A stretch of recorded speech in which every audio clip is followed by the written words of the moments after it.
No.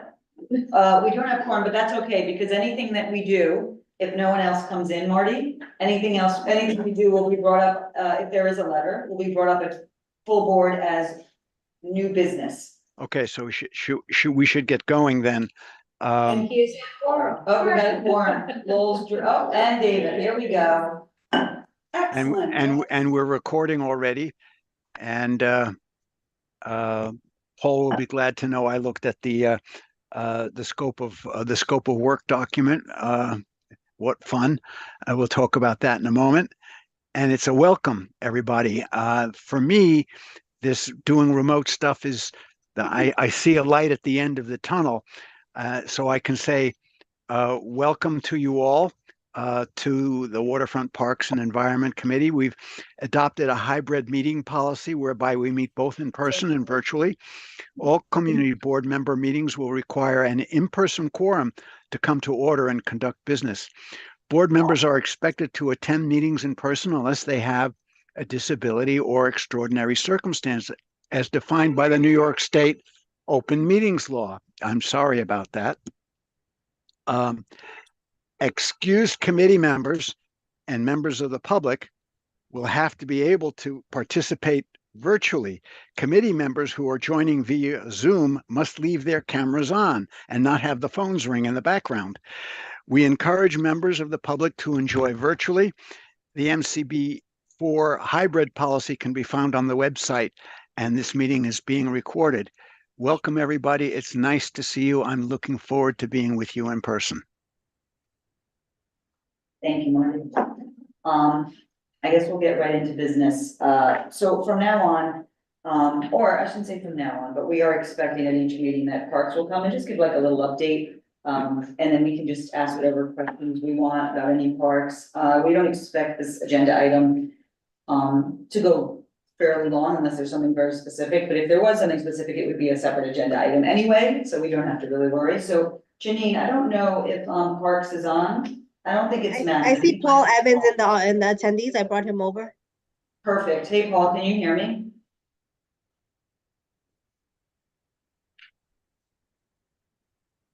Paul? Yes. Am I? Oh. So, and my video, I have a camera too. So that's great. Let's see. Now we see the top of your head. Yes, my top of my head. Okay, that's great. There you go. Hi, everybody. So Paul, we're really happy that you guys are gonna come to each meeting and just give a quick update on different, yeah. No, you're on, you're okay. Okay, well, I don't know what, let's put it this way. I hit something and I don't know what I hit and I disappeared, but that's okay.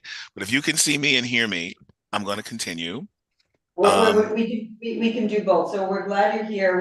We might have some questions, just so you know, after your little update, Okay. if that's okay, but take the phone. That's fine. All right. So, some very, very good news. So, an anonymous donor, and that is anonymous because nobody told me who it was, and I think the person really wants to be anonymous. But this donor was very generous and has given a gift to CC Moore Playground, and they're receiving roughly $25,000 worth of plant material and a few items for the playground. So they're going to be getting a few additional play panels for the play equipment, and also I believe it's one. It might be two. I think it's one additional picnic table. And we expect the planting is going to be done in-house by the horticulture crew from Citywide Services. And we hope they're going to be beginning in the next 2 to 3 weeks because the season is coming up. And in tandem with that, the community was very vocal about wanting some work to be done to paint the fence. And so there'll be some teams of volunteers also coming in to paint the perimeter fence. So there's a lot of work that's going to be happening at that location. Excuse me, as I still getting over that cough that everybody had. More good news also, the agency is hiring actually for the seasonal plan, and there's a website which I will send later. People have to apply online. It's going to be very competitive because we have a lot of people who would like to return or continue. And we know the list for Manhattan is very, very long already, but I'll be very happy to share that link with you for so people can apply. If you know somebody that wants to apply for a position, or if you want to just get the word out, that'd be very, very helpful. The other thing I was also going to speak about very, very briefly. There's a very, very large presentation for it with a script. I think I'm going to depart from the script, but just to make sure that I mention Let's Green NYC, which is an expansion of the existing volunteer programming that goes on in parks. It's designed to be a little bit more interactive, a little bit more engaging, and it helps the agency to spread a broader net in getting volunteers to be active in parks. The benefits of volunteering, as we know, you meet people. We know that there's, following COVID, there's a lot of people were shut in. A lot of people are lonely. It allows people to be proactive. If you're concerned about climate change and you want to try to make a difference, this is a way for people to meet other people who are like-minded, and also try to deal with that, what do they call it, the climate anxiety. So what's also very useful about this is it allows the potential volunteer to find particular groups that are affinity groups working on the kinds of projects they want to work on. When you go to the website, there's a map that allows you to select where in the city you want to be, or where it lets you know where certain groups are working. So if you can join those groups, you're able to do that. So I think the map is really kind of cool. It's really kind of fun to play with a little bit to see who's where. So and I'll share the link for that with you as well. What's also very helpful about this is we know that we have a lot of people who volunteer kind of under the radar. So they're at a certain park, and they come every Wednesday and they sweep or they garden or whatever they do.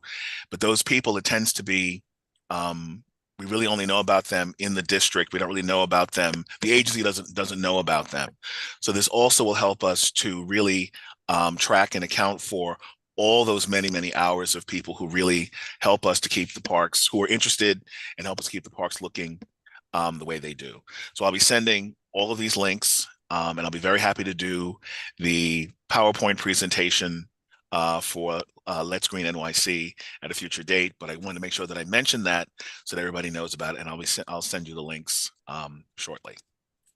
If you have any questions, I'm ready to answer them, I hope. Thank you. That's a great update, by the way, on CC Moore. That's great. Yeah. So thank you for coming. I think this is gonna be great for you to come each month and give us some updates. But if you have some time, we would love to ask our committee members if they have any questions. Is that okay, Paul? Absolutely. Great. Sally, go ahead. Hi, Paul. Sally Greenspan. Nice to meet you. Hi. Hi. So I'm asking a question as a member of this committee, but full disclosure, I'm also asking it as the president of my block association where Chelsea Green is located. Yep. And a member of the emeritus founding board of the Friends of Chelsea Green, and a taxpayer in New York City. Yes. Can you bring over some of those photos? I'd like to know, in the case of scaffolding, which is in Chelsea Green, which unfortunately the work is still going on. Yes. But what I want to know is who pays for the damaged trees and the plantings that probably will not survive. I'm not an expert. Maybe they will survive, but this infant, toddler, baby tree has been trapped for almost a year now. Yes. Plus, they store their stuff on top of our plantings. Yes. I can't believe they'll survive. So does the owner of the building that's doing the work in the park, or the contractor that has erected the scaffolding, or the Parks Department, who pays for new trees and plantings should they be necessary? I mean, I have no diagnosis of what's there, but I can't believe they'll survive. Okay. So let me just say this. So it should be the person who causes the damage. So what I will tell you is, and I was actually hoping this question would not come up because I don't have the wonderful answer. You know, I don't have the wonderful answer that you'd want to hear. It should, so in answer to your question, should be the person who causes the damage. This location currently, there is not a permit, and so the permit that was in place has expired. And what I will tell you is we're making our best effort also with our legal department and with permitting office to have this, to end this condition, because I'm not happy about it either. And I don't want to say too much more about this, but that is, I mean, on you know, about the personalities, but that is the answer to your question. And when I tell you that I know I have several parks with scaffolding concerns, they are front and center at the agency. And I'm sorry that they've actually dragged on as they have, but they have taken a little bit of a life of their own. But we are aware of them and we are working on them. And this is becoming a little bit of a legal question. But that is my, Yeah, I appreciate, thank you for that. I do appreciate, I mean, I didn't even want to bring up the expiration of the permit because, I mean, that's a whole separate problem, of course, the city, et cetera. But I was curious about the damage that are probably happening and who's responsible for that. I know every time we get a tree, we're so excited and we know they're not cheap. And here we have somebody killing our plantings and our trees because they're not being handled properly.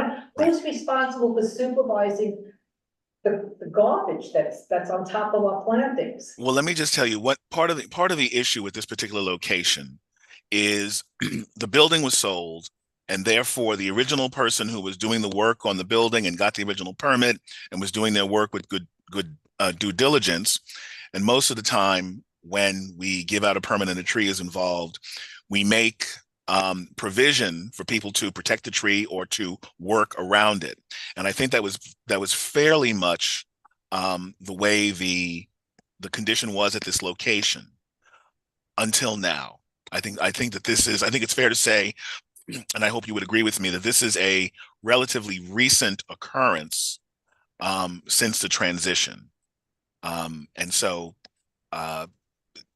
usually the permit holder is responsible for any damage that they may cause, including to the trees. And plantings, okay. Hopefully we'll hear more from you over at the Friends Group or at the Block Association. I just get so many emails on this. People are so disgusted. No, I understand. I fully understand. I hear you. Okay, Paul, thank you. if I can follow up on that, you say they're responsible, but then what's the process? Does Parks give them a ticket? Like how are they responsible? Like how are they? Well, in this particular case, I can't give you an actual answer, but what I can say, if somebody, you know, chops down a tree on the street, we had an example of that. Somebody during COVID, they wanted to put up those street, you know, those little, I don't know what you call them, little sidewalk dining setups, Yeah. and they cut down a tree, and it got reported. You know, somebody who saw it happening, they reported it, and they were summoned. So it can be something just as simple as that. Summoned by the Parks Department. Yes. Okay. We have a few questions. Oh, Brad, go ahead.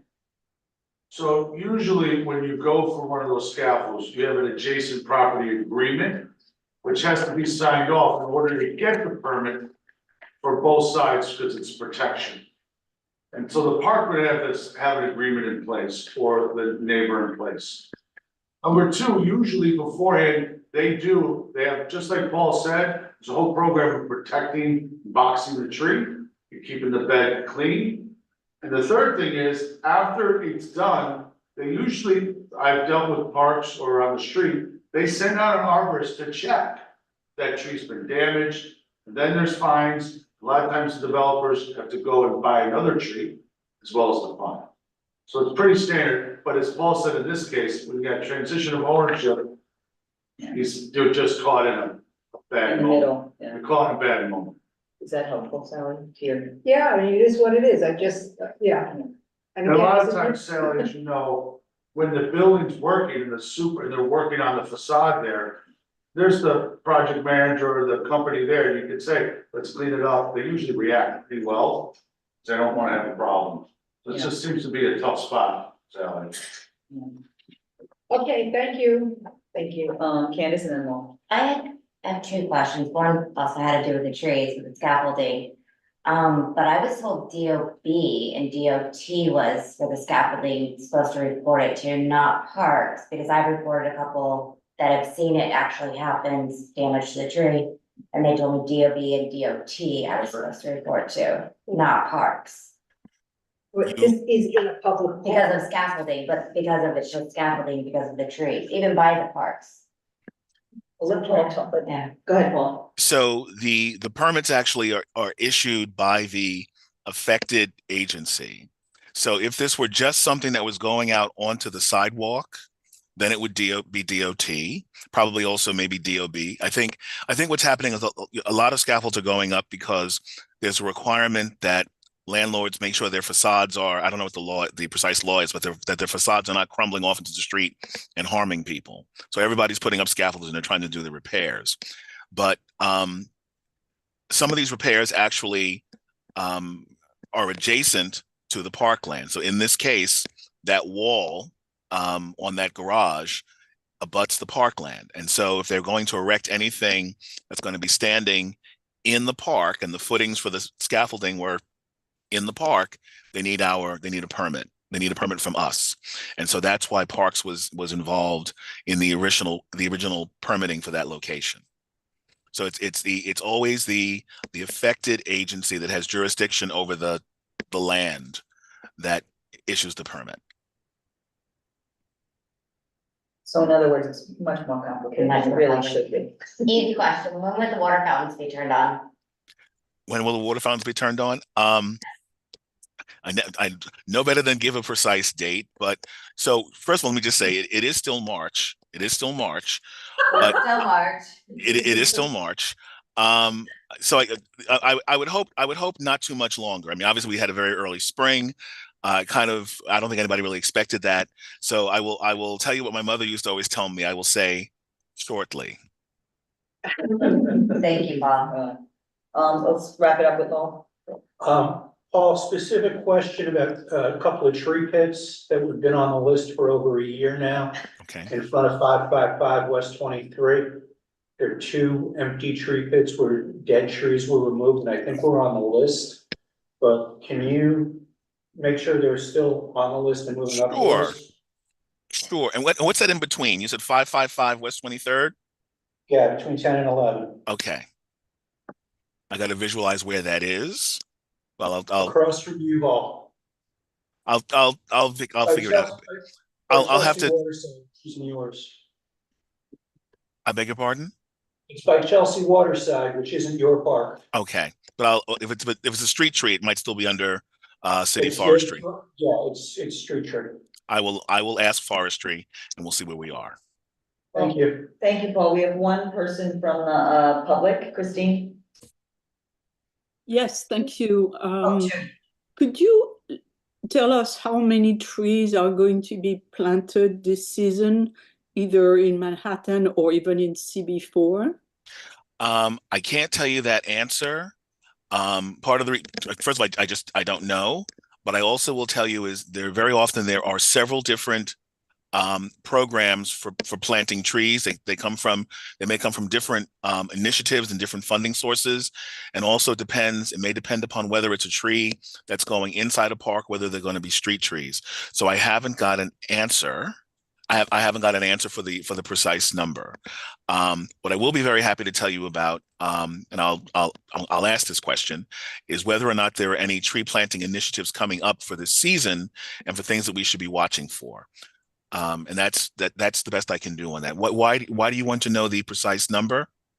Well, no, a general number would be fine. I mean, it Okay. doesn't have to be exact. I just wanted to have a sense. And the other question is, like, what is the length of the queue right now? I mean, how much time it takes between the time people ask for a tree and the time that you eventually plant a tree? I'm going to ask that question specifically, but my general sense is it probably takes about a year and a half.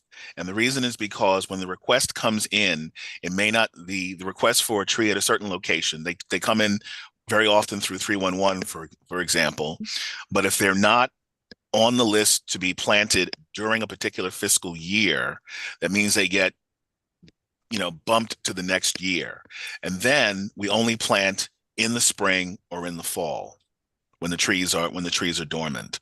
So it's very, very, very, very two very small windows each year, and then you have to catch the right funding cycle to make sure your tree is on. So that's what I will tell you. But I'll find out more about trees, and I'm glad you're all interested in them. Very. Thank you so much.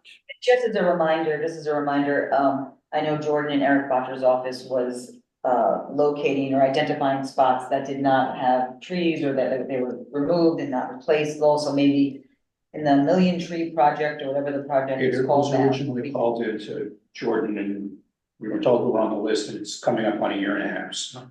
Okay, all right. I think we have Janine, right? One more member from the public, Michael. Yeah, Michael. Do you have a question? Do you have a question for Paul from Parks?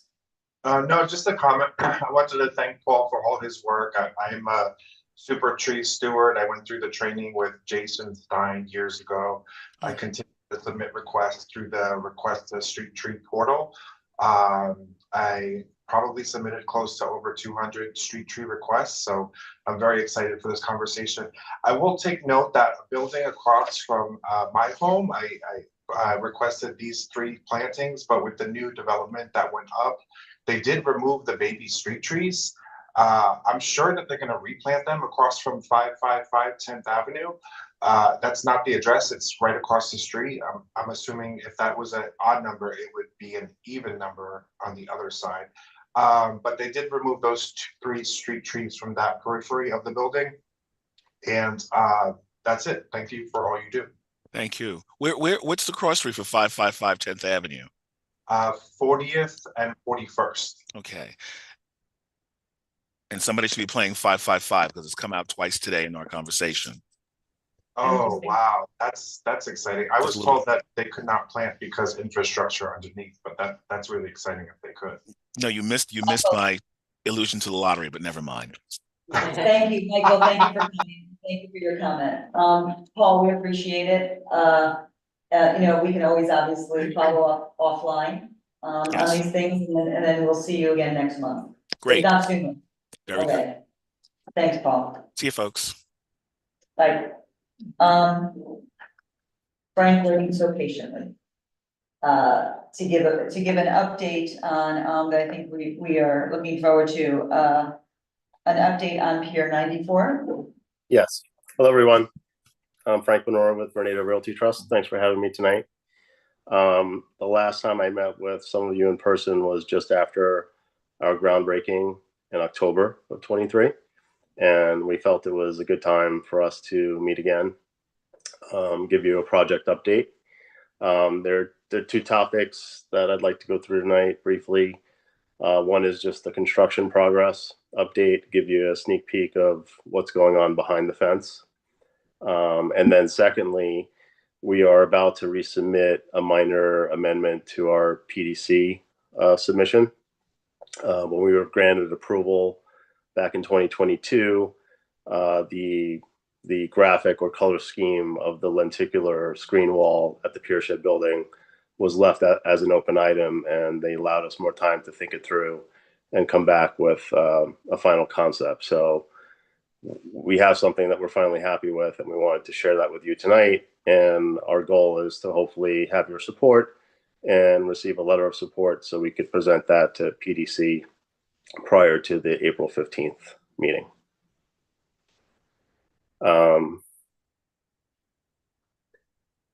Can you flip through the slides? I was going to pull it up myself, but yeah, you could just flip to the next one. Okay. So this image here is from our construction cam. As you can see, the head house, former head house, is completely gone, and the skeleton remains of the Pier Shed building. Basically, the 2 main activities going on site right now are at the Pier Shed We just completed all the steel reinforcement and lead abatement, and we're about to start forming and pouring the elevated slab that is the occupiable slab that sits 8 feet above the existing pier deck to be outside of the flood zone. And then in the larger footprint of the head house, you'll see a few rigs there on site, and I have some close-up photos, but they're drilling the steel and concrete caissons that are the foundations for the building. You can go to the next slide, please. Okay, so this is a view standing, you know, in the footprint of the head house, looking out at the pier shed. It's a pretty muddy site, but we kept a little pathway or some of the old slabs so that vehicles could get in and out, and as they, you know, perform work out in the pier shed building. And there you see a couple of rigs that I was referring to, drilling the foundation elements. Next, please. Okay, so I don't know if you could see, but if you look at the two cones in the front, just to the left of it, you'll see like one of the caissons that's been installed. We've probably installed close to 200 by now.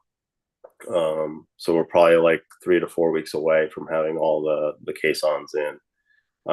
These basically get drilled, the steel goes all the way down to bedrock, and then they're filled with concrete. Could go next. And here, this shot is adjacent to Pier 92. It's the formwork for a pile cap where 2 caissons are coming through, concrete gets poured in this form, and then the slab gets poured above that, and that will, you know, complete the foundation element in this location. Next. So, you know, probably for the next, I would say, where are we in March? The next 3 to 4 months, you're not going to see much activity with respect to a building going vertical, because there's a tremendous amount of work that has to happen below grade. So here's one example where there's some storm drainage going in. There's a lot of electrical conduits that have been installed for our new Con Ed service. That's all underground.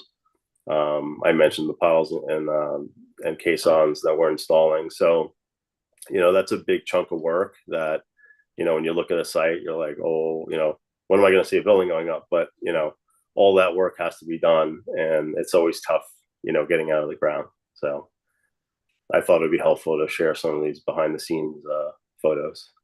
The next, please. So now we're out on the deck of the pier. This is some steel reinforcement. And if you go to the next slide, this is the reinforcement that then gets, you know, formed, caged, if you will, and formed out. And then if you go to the next slide, the concrete's been poured, and this is part of the kind of structural framework that sits on the pier deck that will support that elevated slab that I was referencing earlier. Next, please. And this is just a view back looking east. You probably can't tell in this photo, but there's a lot of steel reinforcement that had needed to occur for these trusses to perform and support the roof loads with a new roof and all. Wherever we had to put reinforcement in, we had to abate the lead paint that had existed, but it's difficult to see in this photo. You may see like up in the upper right corner, you see some dark steel, and then there's some lighter steel. The darker steel is the newer steel that gets plated on. Next. Okay, so this was the steel framework that is framing the overhang at the western end of the pier, and you'll see that in one of the renderings shortly. And then if you go to the next slide, that steel has all been installed. So if the last kind of truss out there and the post is the steel that you saw sitting on the ground, so all that work is complete. I think that's the last construction slide. Yeah. So before we move on to design, are there any questions on the construction? I have one question. Katie? In regards to the construction, I noticed the picture didn't show any of those, floating buoys on the north side of the pier. You are aware that there will be a free kayaking program opening in May. Okay. Do you have any plans to put something there? So they did, the Hudson River Park did that at Pier 97. I think it would be really helpful to have it just as a way to make sure kayaks don't get close to that pier. Okay. Well, I'll make a note of that, and I'll take it back to our team. Thank But you. certainly- Yeah. Anyone else on construction before we move on? No, go ahead, Frank. Okay, so on design update. if Marty you go had to his the hand up. I'm sorry? Oh, Marty, Yeah, I'm sorry. Thank you. I have a question about storm drainage and a Yes. question about the support under the slab. Where does the stormwater that lands on the pier go? So interesting, all of the stormwater that lands on the pier itself gets directed down into the river. That's how it always was. There were always like gutters and downspouts that put the water right into the river, and that's allowable by code. So it's no different than. What about the head house? So in the head house, similarly, there are some outfalls that take all the rainwater from our site and again put them in large pipes and then put them out into the river. So all of the stormwater on our site is contained on our site and sent out to the river. Nothing goes into the city system. That's a fabulous answer. Thank you. We worked hard to do that actually, because we had these outfalls that were existing and we wanted to take advantage of them. And we were able to work with DEP, and they're now privatized. They're part of our project.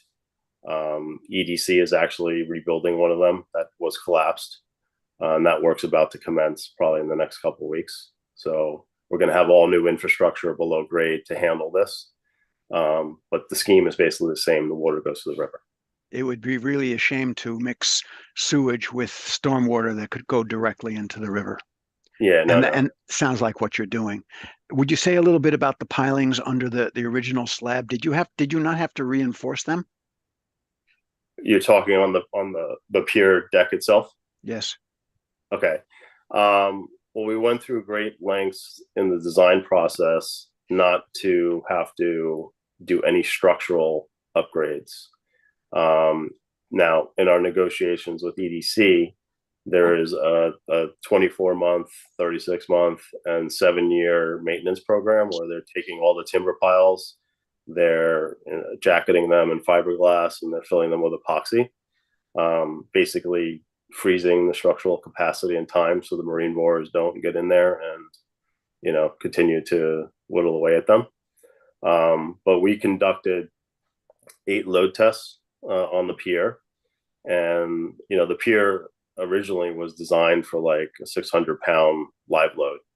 This was used for shipping and bringing goods in. We're only using a fraction of it. The only place where we have a heavy load is in stage 6, which is the part of the pier that's closest to the bulkhead, and that sits on steel and concrete caissons, not timber piles, and it goes down to bedrock. The rest of the pier on the timber piles is really just office space and the waterfront access. So office space, you only need like a 50-pound live load. It's minimal. It's much less than what the pier was designed for. Thank you. Yeah. Anyone else? No. Thank you, Frank. Go ahead. Okay, so I'll jump into the design. So maybe go to the next slide. Okay, so when we received our approval from the Public Design Commission, as I mentioned before, we had presented a multitude of schemes for the screen wall that sits underneath the pier shed building, what you're seeing in color there. That's an aluminum screen wall that's designed to break away, like in a Hurricane Sandy event. We tried to overthink it at one point and make it too complicated. We tried to use letters. We tried to use graphs. PDC's advice to us was kind of keep it simple. It should blend into the waterfront. It shouldn't detract from the waterfront. We thought long and hard about it, and the concept that we think makes most sense that we want to go back in with is this simple color scheme here, where if you're in Clinton Cove Park and you're looking south, right down the Esplanade, the panels would be green. It's kind of like an extension of the park. And then as you walk south on the Esplanade and then you hit the north apron of Pier 94, as you proceed west, we introduce shades of blue. So the green becomes the blue-green, and then it gets a deeper blue and deeper blue and deeper blue until you hit the western end and it wraps the corner. So it's basically park to water, and park to river, and then river to park. So it's just a simple color scheme that illustrates the movement from park to water. And there's another view, I think. If you go to the next slide. And this is what it would look like on the western end. So that this overhang is what I was showing you earlier with the steel that has already been installed, and that provides shade to the western end of the pier. So when you're out on the western end, it's all blue. Is that upper deck public, or is that just for people who are inside the studio? That's for people inside the studio. Yeah. Gotcha.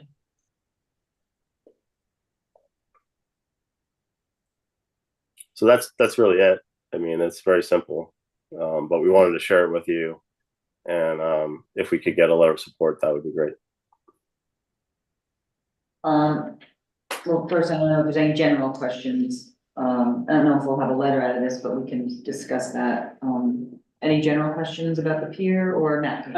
On the design, I'm curious around the pedestrian crossing, if there's any, I don't know, any other design that you're looking to improve that. It's just always tricky sort of traversing between, the West Side Highway, the bike lane, and then there's people using the terminals, and then, so just curious if that's part of what you're doing, part of the work for this project. Oh yeah, I mean, I didn't come prepared with all that tonight, but we had presented to the Transportation Committee 2 years ago. We have traffic signals, we have speed bumps, we have signage, we have a wide variety of traffic mitigation measures to improve the safety, and we are reconfiguring the bike path so that you don't have that conflict with the traffic. It's going to follow the pedestrian path, and we're widening that. So yes, that's all part of this project. Right. I remember the last time there was a presentation, the issue of parking came up in terms of the crew and all the individuals that will be working on site. Where is the parking at this point? Okay, maybe go back to the cover rendering if you don't mind.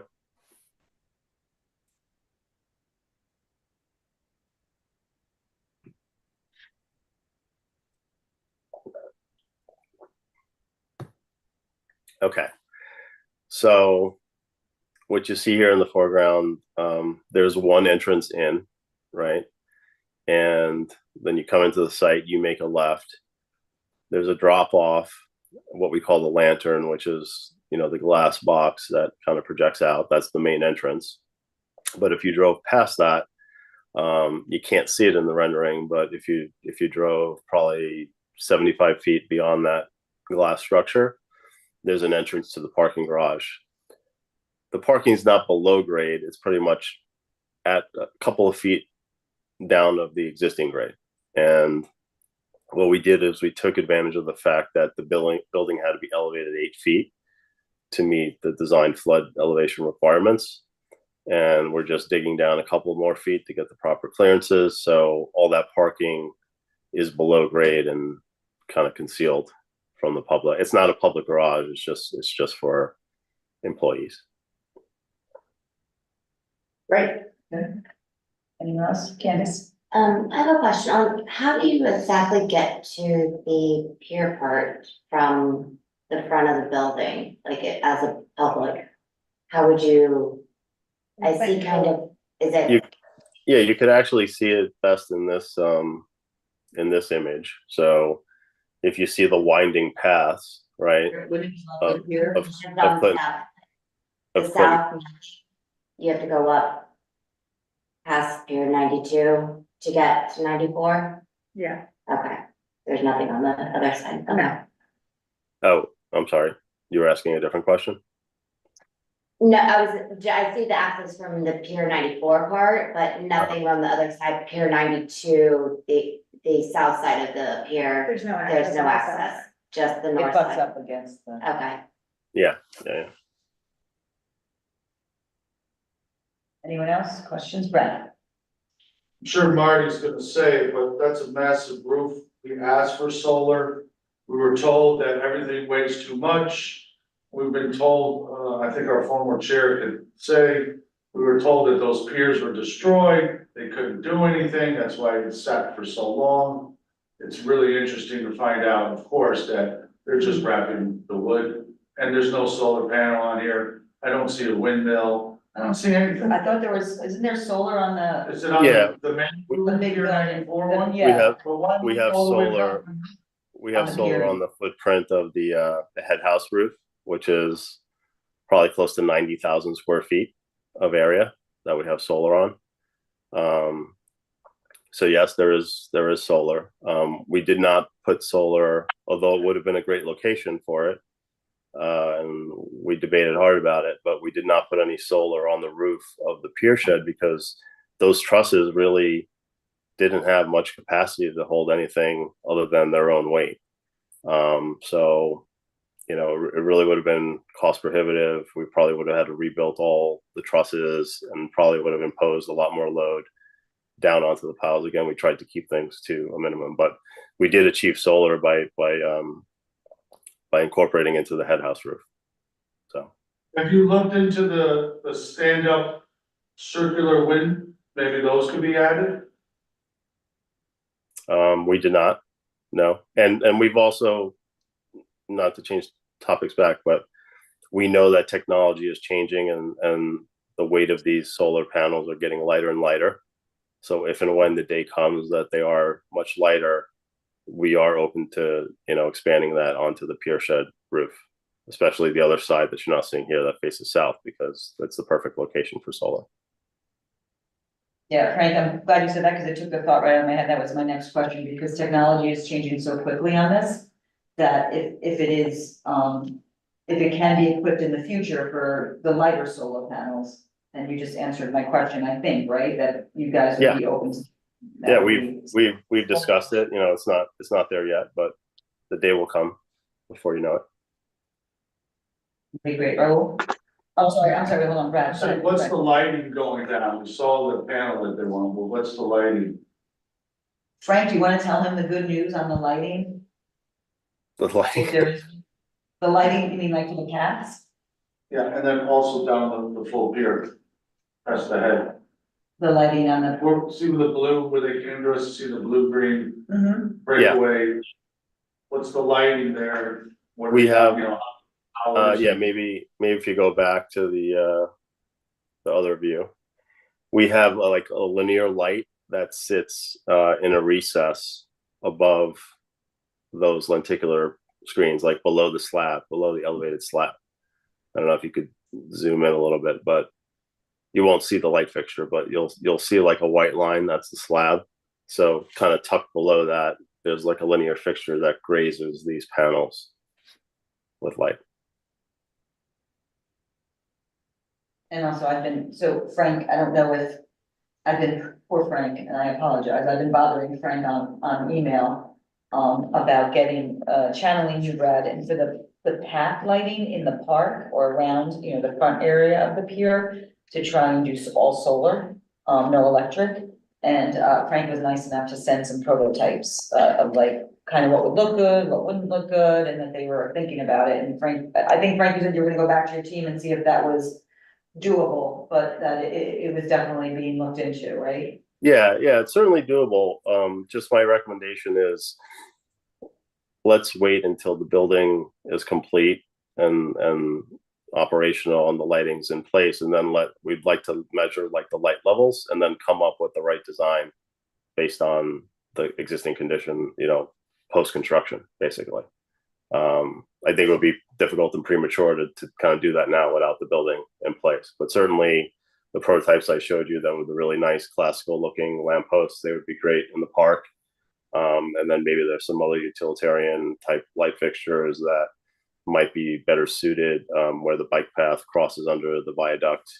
And yes, we're open to all that. It's just a little premature to fully come up with the design.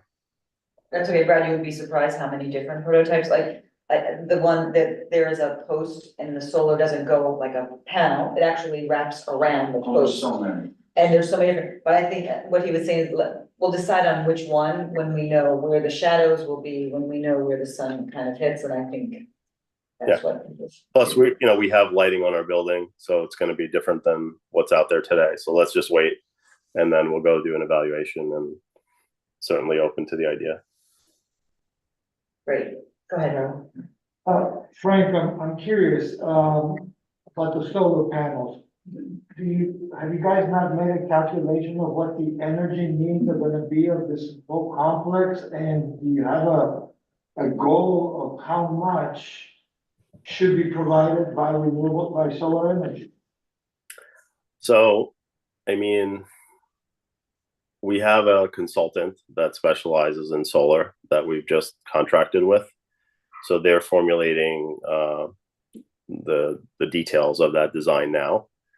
What I could offer you is maybe in a few months, once that's better cooked, I could come back and give you an update on that. It's not going to cover the entire facility, but there's downtime and uptime, and it is going to be utilized, in full within our site. But I'm happy to come back another time and talk about that once we know a little bit more of the details. Anyone else? That's it. Frank, I don't know if, we might send an administrative letter. I don't know if there's gonna be a full board letter on this, but, we have some in the public, but I don't know, you mentioned that you were looking for a letter of support, but I don't know if really this update would be.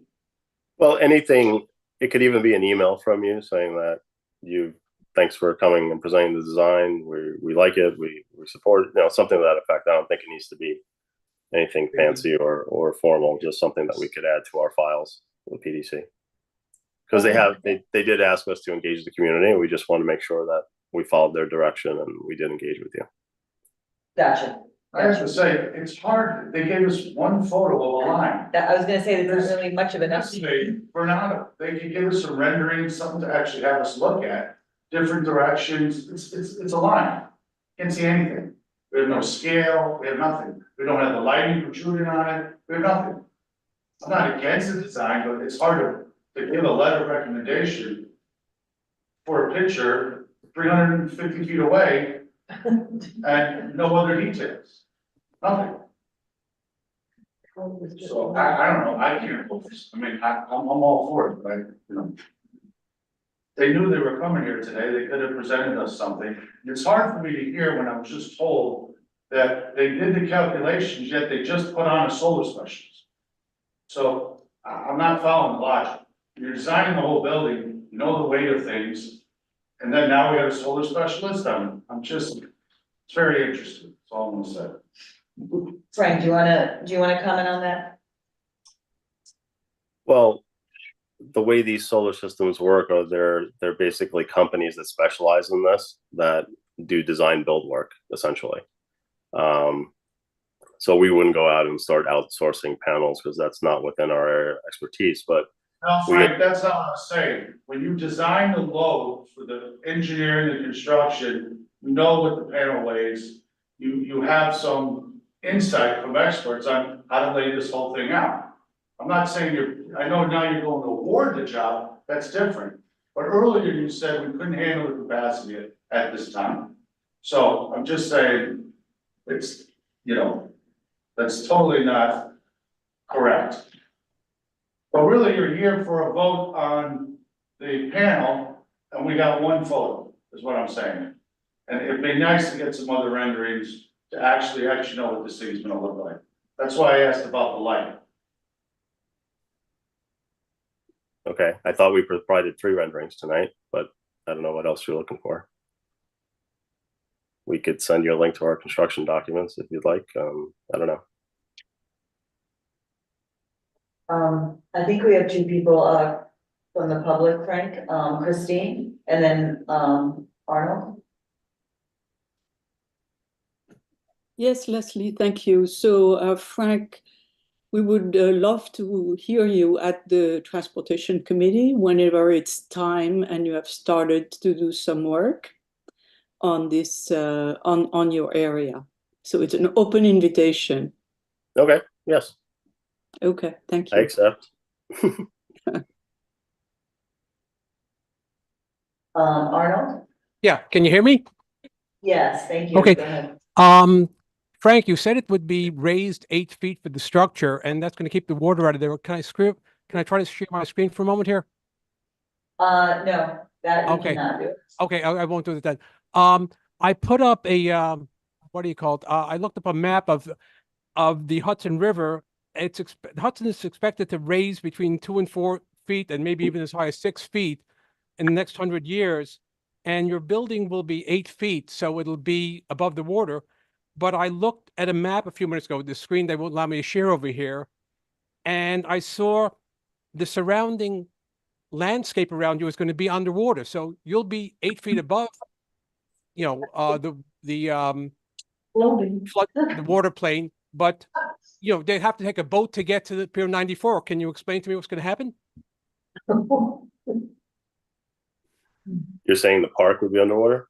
The park's going to be underwater. Yeah, if you'd like, I'll share the screen, but I won't. They won't allow me to do that, I think. Okay. Well, we don't own the park. We're neighbors with the park.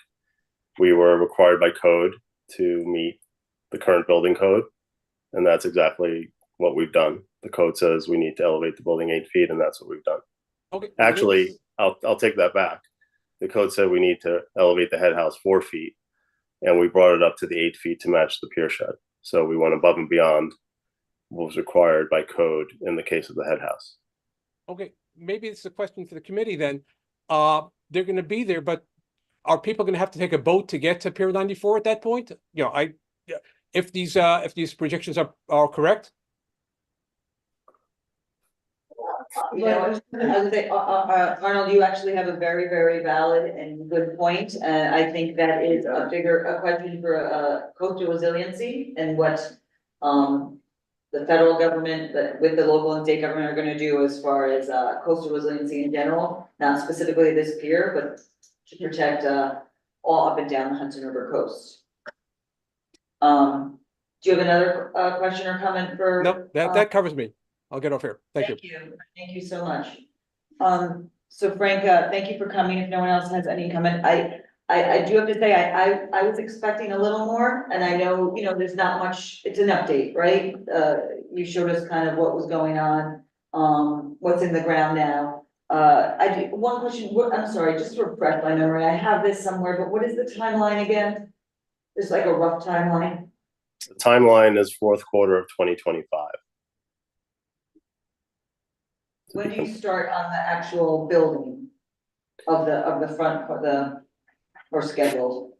So our foundations are scheduled to be done in August. And then at that time, you should be seeing steel arrive to the site, and we should start going vertical. So by third or fourth quarter this year, you'll start to see steel going vertical on the site. Okay, so by the end of the year, we can probably start seeing something. Yep. Okay. Well, thank you for coming. I mean, if you know, we'll write a letter, administrative letter, and then just to thank you for coming. And hopefully next time you come, we'll have bigger and better updates, I guess. Okay, thank you. Thank you. Bye. Bye-bye. Okay, great. On to number 3. And we can discuss, you know what, actually, I shouldn't say, if someone wants to, make a motion to write a letter, or if there is a motion, please, I don't want to stop anyone from doing so. I just envision this as just an administrative letter. They're here to tick a box for real. That's what they were here for. I went to the box, Cause they have to be here, they have to No, give it. seriously. We didn't see anything. Yeah, I mean, I don't know. If there's anything to see yet, I mean, they're really. They make renderings all day long, that was a rendering. Yeah, They gave us a rendering, which I'm not against the way it looks, but there's a lot of detail there. We have no idea. Is it gonna be a neon stripe like the waste next door, that we got that neon up there? We don't know what it is. yeah, That's just my opinion. no, I got you, Differently. I think throughout the next few years, there'll be more updates and on the detail like that, I was actually even surprised they even mentioned the coloring of the side of the, Well, they have to get it approved, that's why. yeah, so, roll on. One thing that really troubled me was that in a project this big, that they didn't have a corporate goal of how much of their energy was gonna come from renewable sources. At this stage of the game, tells me that they're not giving it any importance at all. So, I don't know what this committee can do to change that dynamic, but by now, they should definitely have a clear idea. 100% of our energy is gonna come from solar, or 75, or whatever that number is. They just hired a solar technician. So I will So look that's back, troubling. I will look back on my notes, I don't think any was supposed to come from, I think it was all, we were the ones at this. We pushed it, We we pushed got that. the solar. There's a lot of things we Yeah. asked. We asked for solar, they came with, I think, 0 renewable. That's As troubling. far as just a regular, so when you say what was their plan for the percentage, I don't think they did have, I think it was 0, right? And then we asked if they could incorporate these renewable, aspects of the plan. Like I said, I can go back to my notes and get you exactly what we asked for and exactly what they said yes to. I mean, we asked for, I don't know if you guys remember, we asked for solar going all the way down that pier. Yes, and they said. And they said it was, they couldn't support, yeah. But they did do it on the big, 90,000 square, whatever it is nothing to sneeze at, but I mean, it's something. But kind of answer to your question, it was 0. So it wasn't like, this is our Which is goal, right? This is our goal of renewable energy. I don't think they necessarily had that specific goal. Though they might, maybe they'll tell us different in the update. In the next update. That said they couldn't do it, and we just got shut down and throw this so all to this board. And Matt, I will remind me to send you the Oh, okay, yeah, We it sounds have like that. you're gonna be going back. yeah, I'm sure they're gonna, I'm sure. But, okay. Where's Christine? She was in Star Wars there. Where'd she go? Yeah. But, Leslie, the you- letter that we wrote says we appreciate the LED requirement in the lease, but it is insufficient to assure the installation of sufficient renewable energy to power the entire pier. Stronger green standards must be a requirement. So that was in our letter. So is anyone, go ahead, Rebecca. This is not procedural per se. I do not believe that this merits a letter. I think it can acknowledge that they attended. Administrative letter. Administrative letter. But it does not require a committee vote. What they did, they checked a box. They Exactly. did not go any further than checking that box. That is, at this stage of the game, probably fine, but in the future, I think we would like to see more. And does everyone agree with that sentiment? And I can put it in the administrative letter. And I also will put some of Brad's concerns in the letter, and I will, if it's okay. Oh, That's next. can you also add the thing about the construction barriers on the north side of the pier for kayaking? Yes, the floating buoys. Yeah. Yes, and if no one minds here, then I will incorporate some of the language from our last letter, actually, just as a reminder of this is what we asked for and, but it's really, it's a check a box letter. Okay, let's move on because we do have visitors here that are, we don't want to waste their time or we want to be mindful of that. So next we have, Dan's here from HYHK BID. I just want to explain this a little bit. So this, if you guys remember, and actually I'm going to read to you something from Melissa.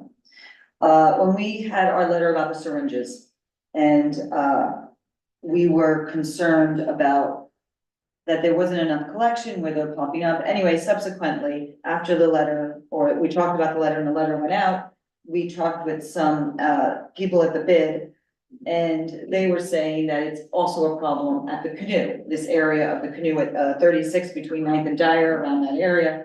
And so much so, not just syringes, but just necessarily activity. So much so that they had to take the chairs and tables away.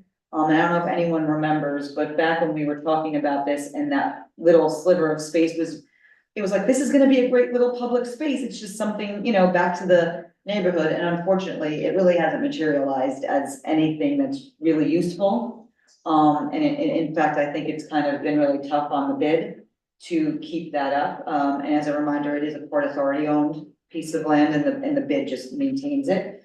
So getting further into that syringe, the syringe letter and talk is when we kind of contacted the bid. And, so that's why, Dan is here from the bid, and we thought it would be good to hear, because maybe we can, I don't know if, it's really a shame that that piece of land that was earmarked for something that the public could use is now being rendered useless. It's even closed off sometimes.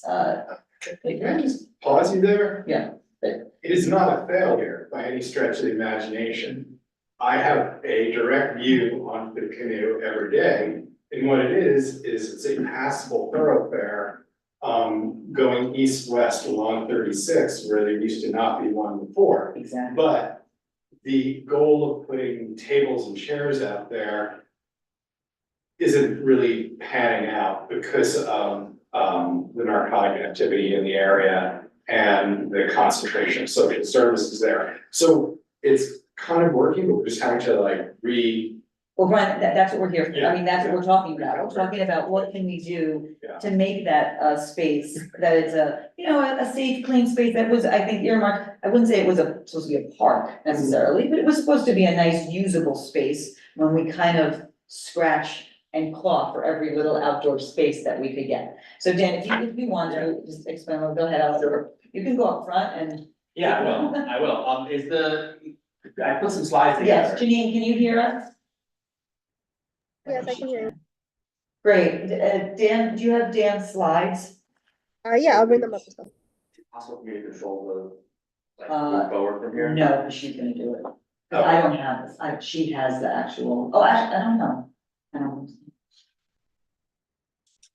Let's see. I don't think so. No, I think she's doing it. Okay, so Janine, you're controlling this? The slides? Well, you can Yes, go- I go am. back- Yeah, just go back to the beginning. I'm gonna go through them very quickly, because I love pictures. So, hello everyone, my name is Dan Scorse, I'm the Vice President of Operations for the Hudson Yards Association Alliance.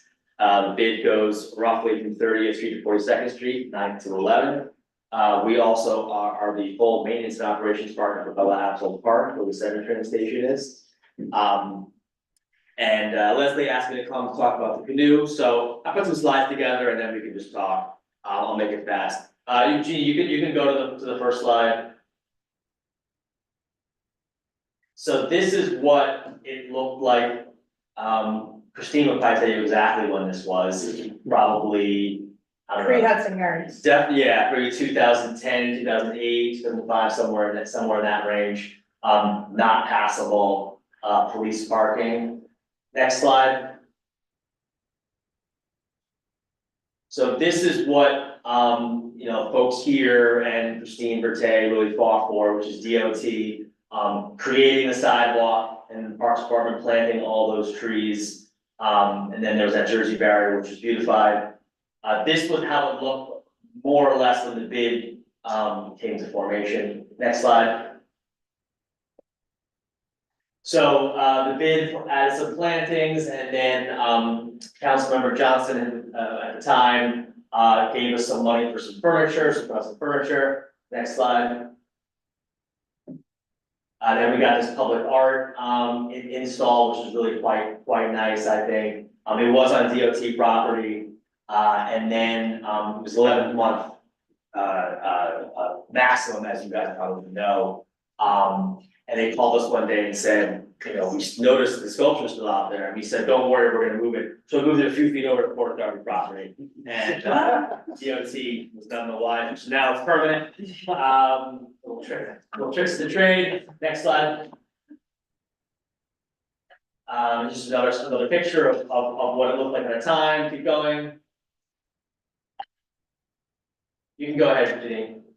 Another picture, go ahead. We like pictures too. Yeah, okay, so this is when, I won't tell the whole story, Christine can tell you the whole story, but a developer in the area, paid for a gigantic tree bed on the north side of the Canoe, which was where the Jersey barrier was. And this is one picture on the next slide. And that's the unveiling. Oh, look at that, look at that, look at that. And next slide. That's we all love that picture. And that's my boss, Bob and Bono, used to be Jesse's position. Next slide. So this was, in my opinion, sort of like the best that the Canoe was. So we had all the both plantings and both planting beds, tables and chairs, and you know, and in this moment it was operating well. Next slide. Another good use. Next slide. But obviously we had some problems. You know, mentioned needles, homelessness, disorderly conduct. You can keep the next couple slides. That's one of my favorites. He was drunk. There's a guy that was kind of living there at the time. He tried to kill me. Next slide. You said it so nonchalantly. It happens. It happens in my line of work. So these folks were definitely heroin addicts. I knew them at the time when they were there. So this was in a short period of time a regular occurrence. And in fact, still to this day, you might see something like this. Next slide. But I want to go back to the beginning to see what you said before. I think is correct, which is this is what it started out as. And so one more slide. And so this is what it is today, more or less. Obviously not in March, but you know, so it is definitely beautified. It is definitely a nice place to walk. You're right, the tables and chairs have been a challenge. Needles are challenged. We pick up hundreds of needles every month. We have a deal with Housing Works, and they give us, you know, their sharps containers for free. And we fill them up and they give us new ones. And most of them come from what we call Dyer Avenue Bowl, this whole area. But we get some in the park too. We get some along 9th Avenue, 10th Avenue. We tried various security, tried private security twice. NYC paid detail for 2 years. Private security didn't really work because they can't do anything. NYPD paid detail did work for the first year. This is before the pandemic. We got officers almost every day that we requested them. We have to pay for it. It's not cheap. But we had a line item for it. But when the pandemic hit, two things happened. One is a lot of officers left the force and they were doing forced overtime. So there weren't people available to do paid detail. They just weren't there. And then when they did come, the policies of the city changed. And they weren't enforcing the same thing they were enforcing before. So it essentially stopped working. You know, that's basically where we are now. We tried the last several years to put furniture out and it didn't work. So we took the furniture away. It's obviously not going to stop people from hanging out there, but it's less comfortable. You don't have a chair or a table to use. We still do have a line item in the budget for security, but right now we're not doing anything in the Port Authority. We're actually working on a contract with them, so they don't have a contract for this space right now. The one thing that I've mentioned before to Port Authority and the Parks Department is that in theory, If the Port Authority and the Parks Department worked out a deal that allowed parks to patrol the canoe, that might be effective. HYHK pays for PAP officers at the labs at Park. And theoretically, it's only an avenue and a half away from here. If they were allowed to patrol here, we could ask them to do that. I'm not guaranteeing that would be a success, but it certainly would be I think a viable option to try. But at this point in time, neither agency is interested in that.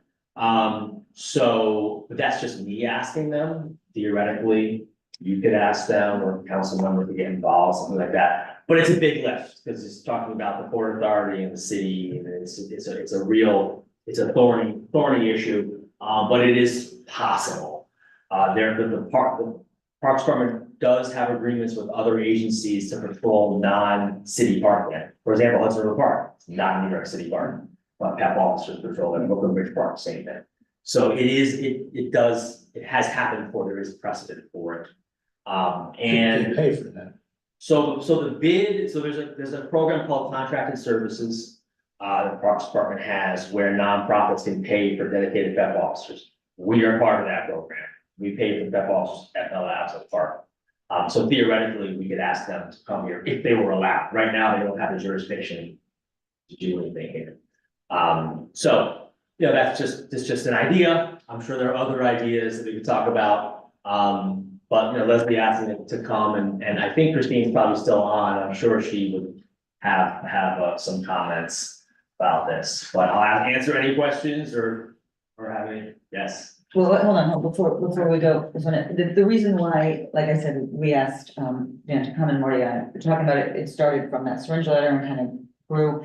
It's, like I said, it's a shame that we have this open space and it's not being used, and it seems that there's, you know, it's owned by Port Authority, and that's where it gets a little tricky, guys, you know, because they maintain it, but they're not, if they don't own the land, like, they can't say, PEPs come in, right? The Port Authority has to give you that. Right, we can ask for the Port Authority to come in, and they're actually pretty good about it. For a period of time, especially during the pandemic, there were a lot of encampments, and this attracted encampments. The Port Authority was much more aggressive with encampments than the city was. And of course, eventually the people that were around there realized that, and they just went to city sidewalks and stayed away from the Port Authority. But so in a lot of ways, the Port Authority was very helpful. And they What did. happened to their advocate, like what happens if you said they were enforcing, what happened, they stopped or? Like? Well, no, the problem is not really there anymore in terms of I'm talking about encampments. Gotcha. I'm not talking about people hanging out for a minute. Gotcha. I'm talking about people setting up tents and living there. The Port Authority would very much not allow that. Maybe a few days and then eventually they're out. Whereas with the city, it might take several weeks or several months to get it cleaned up. Port Authority is much faster with it.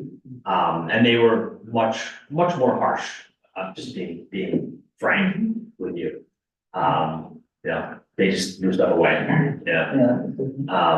But so I'm not gonna blame, I'm not, you know, this is not what the Port Authority does. Right? Yeah. So you can't expect them to be stewards of places like this. And that's where the conflict comes in. So if anyone has any questions, thank you for the pictures and thank you for coming. Chris, go ahead, and we're gonna do. Thank you so much. Yes. I appreciate it. And I looked at everything prior to coming. I just got off a flight, so I'm a little topsy-turvy right now. Welcome back. Yeah, welcome back to New York indeed. HYHK BID. You guys are aggressively trying to jump into Hell's Kitchen, and you're asking this community board theoretically to write a letter on behalf of things that theoretically you can already do with Canoe. What is it that you're trying to accomplish with this presentation today regarding syringe needles that your money cannot already accomplish without a letter from this board? I don't understand why this board has to go on a record with regards to syringe cleanup or the heroin epidemic at the Canoe right now. And most importantly, what are you going to do if we put our names on the line, our community on the line, to write a letter to say, hey, we would like HYHK to do something? what are you going to do in terms of helping us with regard to social services that are being piled into this area that's created this problem in the first place? Are you willing to write a letter? Are you willing to call up Eric, the borough president, Tony Simone, Brad Hoyleman? Are you willing to call those people up and say, look, we can maintain our parks areas, Port Authority can't, but like we can no longer take on social services that provide needles in this area? Are you willing to join us in that effort? So I came here on the invitation. I'm sorry, I'm gonna interject here. Yeah. Like, they said, we invited them to come. I know. So they didn't say, we want you to hear us, we want a letter out of you, it was, hold on. It was just really, it was kind of a, organic conversation we were having offline about our syringe letter. They said, oh, because we asked them, I don't know if anyone remembers, but, the two bids, Garment, District and, Hudson Yards Hell's Kitchen. They were gonna give us, we asked if they counted their syringes, do they? They gave us numbers and we incorporated it in our letter. And that's where this conversation came up about the canoe not being like used as it was intended to be used. I said, oh, I talked to Marty about it and, we said, maybe they would come and see like what the progression has been over the years and what can we do, like, whose jurisdiction is what could they do? I mean, they're a bit, they don't have a police force, they don't have this, and so we're just trying to, so I just want to say that I invited. And I appreciate We invited him. But a part of the presentation was that theoretically, this committee can write letters in support of asking for HYHK to have some sort of sorry about that, you just distracted me, Michael, sorry, it's okay. But to work with Port Authority, like, you're still asking theoretically for a letter in order to improve the situation. So I'm saying, we write that letter, but what are you gonna do to further the process of removing needles and taking that bulk of the societal load that we currently face and we faced for the last 4 years? Are you willing to speak in conjunction with this community board on the things that we face? So we already clean up hundreds of needles. So does Katie and her volunteers. Yeah, so we're there, we're already there with you. I'm not really sure I understand the question. I'm more or less asking whether or not you're willing to speak. No, I'm asking whether or not you're willing to speak publicly to our elected officials in support of the larger goal of reducing the number of social service programs that create this needle problem to begin with. You want me to talk to elected officials to reduce, is that what this board No, wants? so this is a question, and this is a very long-term conversation that we've been having on block associations. On business improvement districts in Hell's Kitchen, on alliances and within nonprofits in this committee.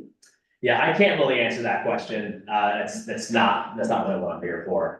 And I'd have to ask my boss or the board about our board about that. And something that I thought was interesting, Chris, and this might help a little bit, that when I was talking to Patty, who also works at the bid, when we were asking them for their numbers on syringes, they were like, when we got the numbers, the bids far outnumbered what they picked up that DSNY did, right, by far. And there was a reminder, bids are, put in place to supplement. They should never, ever, ever be the first line of, cleanliness or security or anything. So they should, but what we're seeing here is because they've taken on such a big burden that it's going topsy-turvy. They're now the main people who are cleaning up this, and I just wanna go for this specific area. I don't wanna kind of broaden it at all. So I think we're trying to address, or maybe we would like to address that specific, issue and see what we could do to help. And I don't know, maybe. We're in the budget process right now in the city and state. What are they willing to do to help to expand the budget to ensure that they don't have to pick up needles? That Katie's volunteers don't need to pick up needles, that Katie and other neighbors don't have to call up the room one to beg sanitation to pick up needles. Are they willing to write a letter in this budgetary process to expand needle cleanup in this area because it's a known issue? Yeah, we did, we wrote that letter last month. Yeah, but are they willing to join in publicly in that effort? Not in your letter, not in this committee's letter, but is the bid willing to? I'll talk about To it. go and Yes, testify? let's bring it back and then we can run it back. Is that okay? If That's they, fine. if they, if Yeah. they, does anyone have any questions for, why don't we go Matt and then Roberta and then we'll after. Just a clarifying question, so, I mean, the And Christine, nice to canoe, hear you.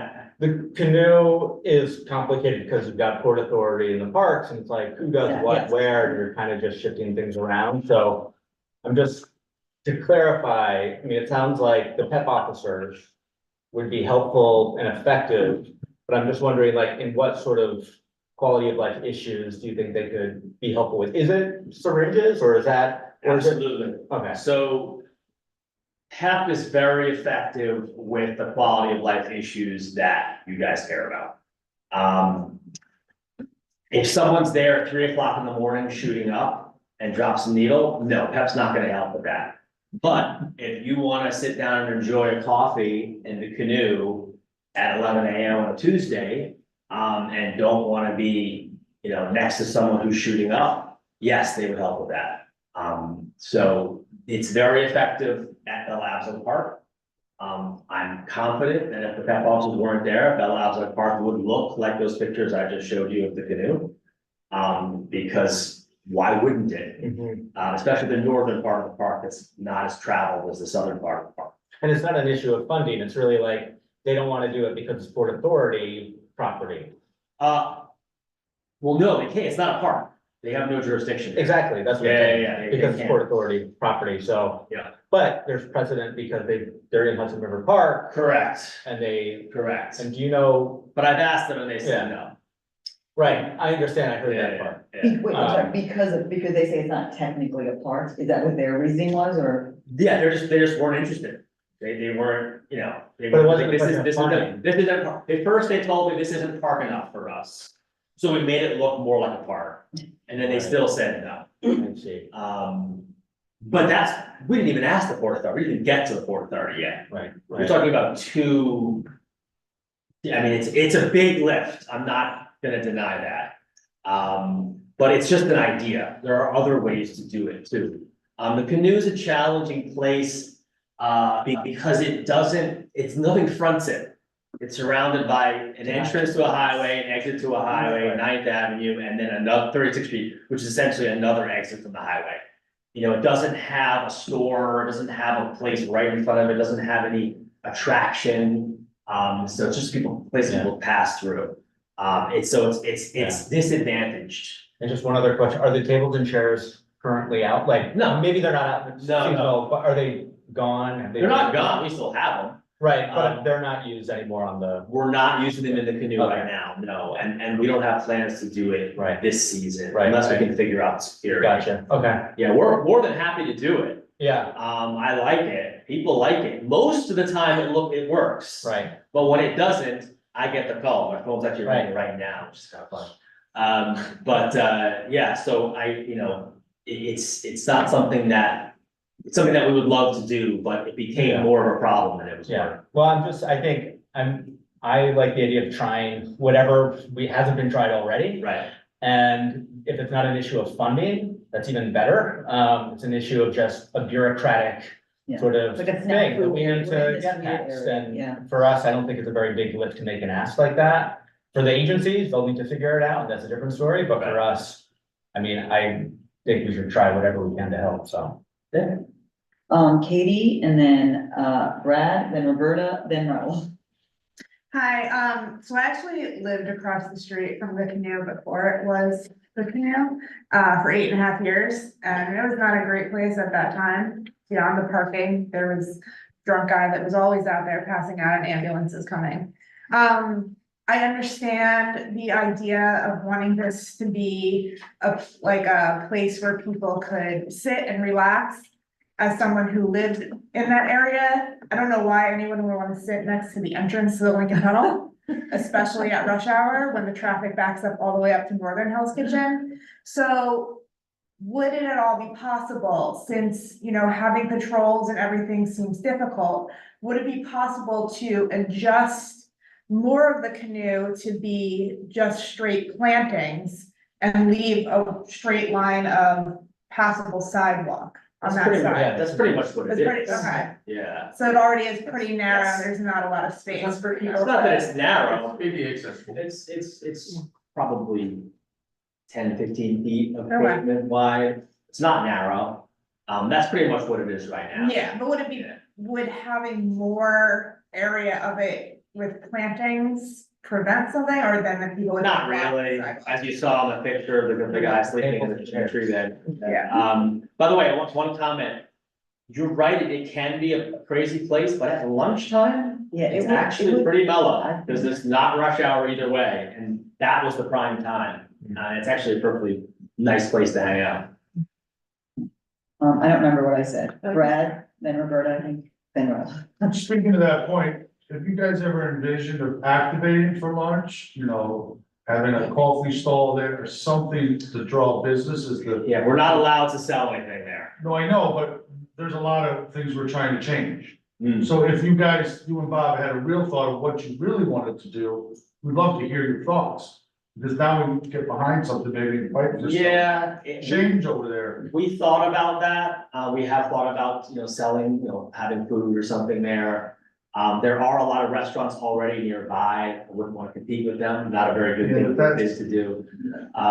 But I see your point, and that's a good idea. It's a You know, good. like on 57th and 9th, the park there, they got kind of a circle. Mhm. You know what I mean? Like Yep. maybe that could give it its entrance or its Yep. identity, something there.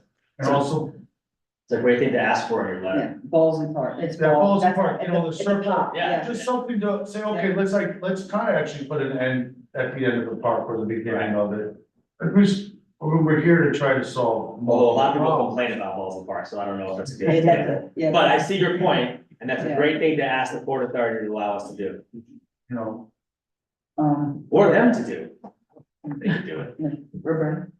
So this is a sort of practical question, but in the past, when you've had police or other security sort of patrolling and someone is, shooting up or doing some other behavior that's antisocial fundamentally, what happens?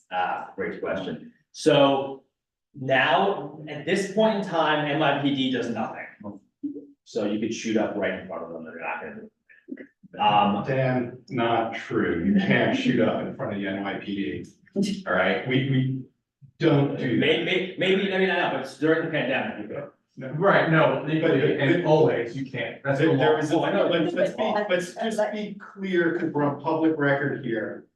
The cops cannot, prior to October of 2021, possession of a used syringe was grounds for misdemeanor arrest. It is no longer, so that is sort of one of the things that is fueling the activity on the sidewalks. Yeah. So we gotta stop going, the NYPD doesn't do anything. They're doing what they can where they can. So. Okay. Yeah. Fair enough. But let's just be honest about what. All right, it let is. Roberta finish. But let me finish the answer. Private security really ineffective. I've seen them, interact with people and just, who literally, and I apologize, but who the fuck are you? That was literally the response of one of the people. And there's no answer to that question. I'm a mall cop, okay, well then I'm going to ignore you. And so that happened. That was basically ineffective. Does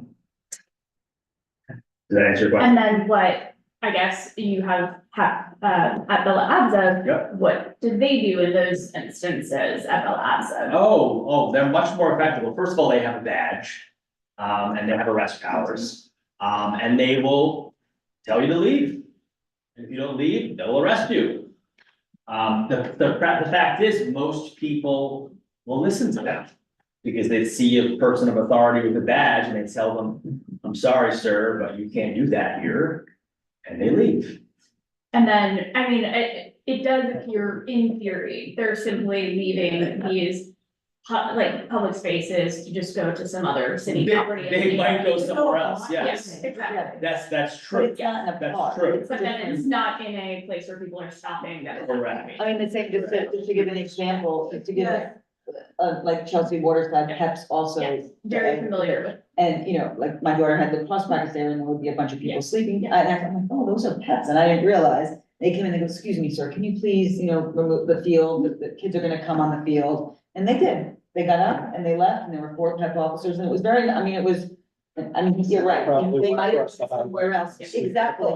Yeah, they might, but I'm saying, so it was usable. Like No. for that particular time, he might have come back. They might have come back. And I think that this is not a criticism of the limitations of what, you know, patrol officers can do. But I think if we're writing a letter supporting this, which I think is a perfectly reasonable thing to do, because it sounds like PEP officers are effective at creating, you know, public spaces that can be used by people. It is helpful to just acknowledge that these problems don't go away and then they do become community problems. Absolutely. And that's hard, like, and that is back to Chris's point, that is like a larger problem, that's not, it is. But I don't think we're here to fix the larger. No, I mean, like, it's hard but to I do fix the think whole huge problem, right? Yes, I am not suggesting that we try and fix the larger problem, but I think it's really key if we are supporting this to just recognize that there are community effects to these patrols. That doesn't mean that these patrols are not useful or that they have a negative effect, but that there are like genuine impacts. So I did just, if we do decide to write that letter, I hope that we would raise that. What would the meaning, what would the impacts be? What would If be? that, you know, you defer people to other parts of the community, it might be private property, and that could have consequences for people who, you know, own or live in those on that private property. Sidewalks, you know, if someone is blocking a sidewalk because they left the canoe, you know, that is a meaningful community impact. And those are trade-offs. It's not like we want them on the canoe and not on private property or not on the street, but you know, you're shuffling. You're shuffling the problem somewhere else. Yeah, like, and Absolutely it's true. still the community. Yeah. So, We're asking for them to patrol, we can't put the same thing in our letter and say, well, you guys are pointing out that it could be a problem. That's. Well, why don't we all talk, before we even talk about a letter, why don't we let everyone ask questions to, go ahead. yeah, and then. Then Raul, you would. I did just have another question, which was, this seems, I mean, it seems like a reasonable ask, but it might be a tall order. Are there other strategies that you're pursuing in order to make this a more kind of vibrant and livable public space for, you know, folks in the neighborhood and people who work in the area?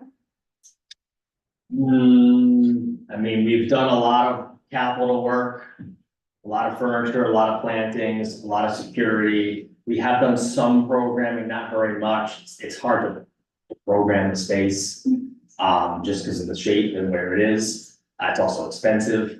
So I'm all ears on other ideas. But really the concept was, we have all these restaurants on 9th Avenue. We want to help them. Back when we started, of course, outdoor dining didn't exist. So they didn't have any place, people didn't have a place to eat outside. So if you want to eat outside, you want to grab your food at a restaurant on 9th Avenue and walk to the Canoe and eat lunch. That was sort of what we were going for. And it did, to a certain extent, work. For a period of time. Raul, I'm sorry, do you have any others? You sure? So my question has kind of already been answered because it was about NYPD and they were effective before the pandemic, but then there were some changes. Is there anything that this committee can do to help with that side of it, where we get NYPD to get back in there? It seems to change the law. Well, but yeah, when you're just talking about the law, absolutely. Because they were effective before, right? They were, but it was more just the presence of them. Now we can't even get them. Last year, we put in for 14, we did a test. We opened the Canoe for 2 weeks to see how it was gonna go. So we had 14 shifts for paid detail. Yeah. We got 1 officer one day out of 14. They just weren't there. No one took the shifts. It's voluntary. We can't force them to come to the Canoe. So it didn't work. And there were other times where I saw officers, you know, ignoring things, just gonna be honest. Okay. Is anyone else from the committee before, oh, go ahead. I mean, if I can just comment on this, because I'm 21st between 8th and 9th, and that block on 8th Avenue has just been horrible, much better now, but it's horrible. The police don't do anything, because it's so much work, they go down, they fill out the paper, the people are back on the street before they've done the paperwork. Yeah. The law changes have made it so that it's just a bunch of shuffling to no effect. You either take them to the hospital where the law is, you detox them and release them with meds, which they toss. They're out, they're just out. So this, people being arrested 30, 40 times, they're already out pled, and so there's no history of arrest. So the police have lost bodies. We don't have in Chelsea, they went from 3 to 1 patrol car. They just don't have the force that they used to have. So people aren't taking these. They don't have it. So I don't know. Does anyone else have any questions? I don't mean to cut you off. No, it's fine. Does anyone have any questions? I want to hear what Christine has to say. No. Well, Christine's not just, she's on the board, right? I know, she is, yes. So just, Brian, go ahead. So several things. I live on 36th Street. I have a full view of the Canoe. The Canoe area is technically a part of the catchment of my block association, as I co-chair. I have to say that the Hell's Kitchen Hudson Yards bid has done a tremendous job, and Christine Berthet has done a tremendous job in bringing the bid to the Canoe to where it is now, and is vastly improved. Like, I just walked the Canoe earlier this evening. There has been success to an extent, and part of that success is deterring the illicit activity there. And part of that has been removing the furniture from there because it wasn't a place for people to congregate. So there's been a lot of success in the work that the bid has done. There's a lot of work that needs to continue to be done. You guys do an astronomical job collecting syringes. That's problematic. It should be DSNY that is doing that, but we can't wait on DSNY to get over there to collect the syringes. So I thank the bid, and I thank Christine for all the work you're doing. As to setting up a food kiosk as in Ballsy Park, there isn't that much room on the Canoe to do that. And it has really become, in the last year, since people have returned to the city, a major pedestrian thoroughfare east-west between 36th Street and the Javits Center. The Javits entrance is on 36th and 11th Avenue. That's one of the main entrances. So it's great to see all of the flow of activity. There are things that we could use on the Canoe. I would love if there was security. What Dan is talking about is paid detail, and that is different than NYPD patrol being there to sign. Paid detail is, as he was explaining, off-duty officers. There aren't enough off-duty officers because the force is smaller and they are doing so much overtime on other city issues. So I think one of the things that we didn't get on the Canoe yet, and maybe Christine will talk to this, is we need lighting there in the evenings to keep that passageway secured. But as someone who lives there and looks at it every day, I thank the bid for all the work they do. And I also have to say, I'm thankful that in 2024, I have not called in an overdose yet on the Canoe. And I've done that multiple times in 2023. Something's working. Good, good. Thank you for the compliment. And yes, lighting, great point. Yeah. Lighting would certainly be helpful. The park pedestrian, like the standard ones that you see all over the city, I think would look great there. Be very helpful. Very helpful. Christine, I know you've been very patient. Thank you. I'm sure your words of wisdom are gonna help if we had a letter, so go for it. So Brian, thank you for all the good words, but I agree with Brian, and I don't know that it's broken, you know? It's a beautiful sidewalk. It has the width of the sidewalk. It's very green on both sides, right? It's not a park. So it is a thoroughfare. And as such, I think it's working really well. It used to have the tables and chairs, and it was just lovely. And you may say that if we were going to put back tables and chairs and you have people there, it pushes out the people which want to do drugs. But so that's a choice we would have to make, is to make a challenge to the people who want to do drugs and be there. I've never been felt dangerous or whatever in this area. So it's more of seeing poor people in bad shape, and they are all over the floor. And it's how do you take care of that, just like we take care of that in all the rest of New York City. It's not very different. But I wanted to say two ideas. I think the lighting is very good. It's a very great idea. The second thing is the PEP, maybe trying to put the table and chairs just between 11 and 3. And it's a little bit of a challenge for operation, because you need to pile up the chairs somewhere, right? And then the PEP officer and having a discussion with the Port Authority could be something which is timely, because as Brian knows, we are writing a DEIS to the Port Authority, and we are going to ask them for a lot of concession. And so it could be one of the things we put on the table, saying, okay, why don't you agree to do that? That's And a good idea. we still don't have the solution with the parks. If the parks say it's not a park, then what do we do about that? And then the committee could help on that, right?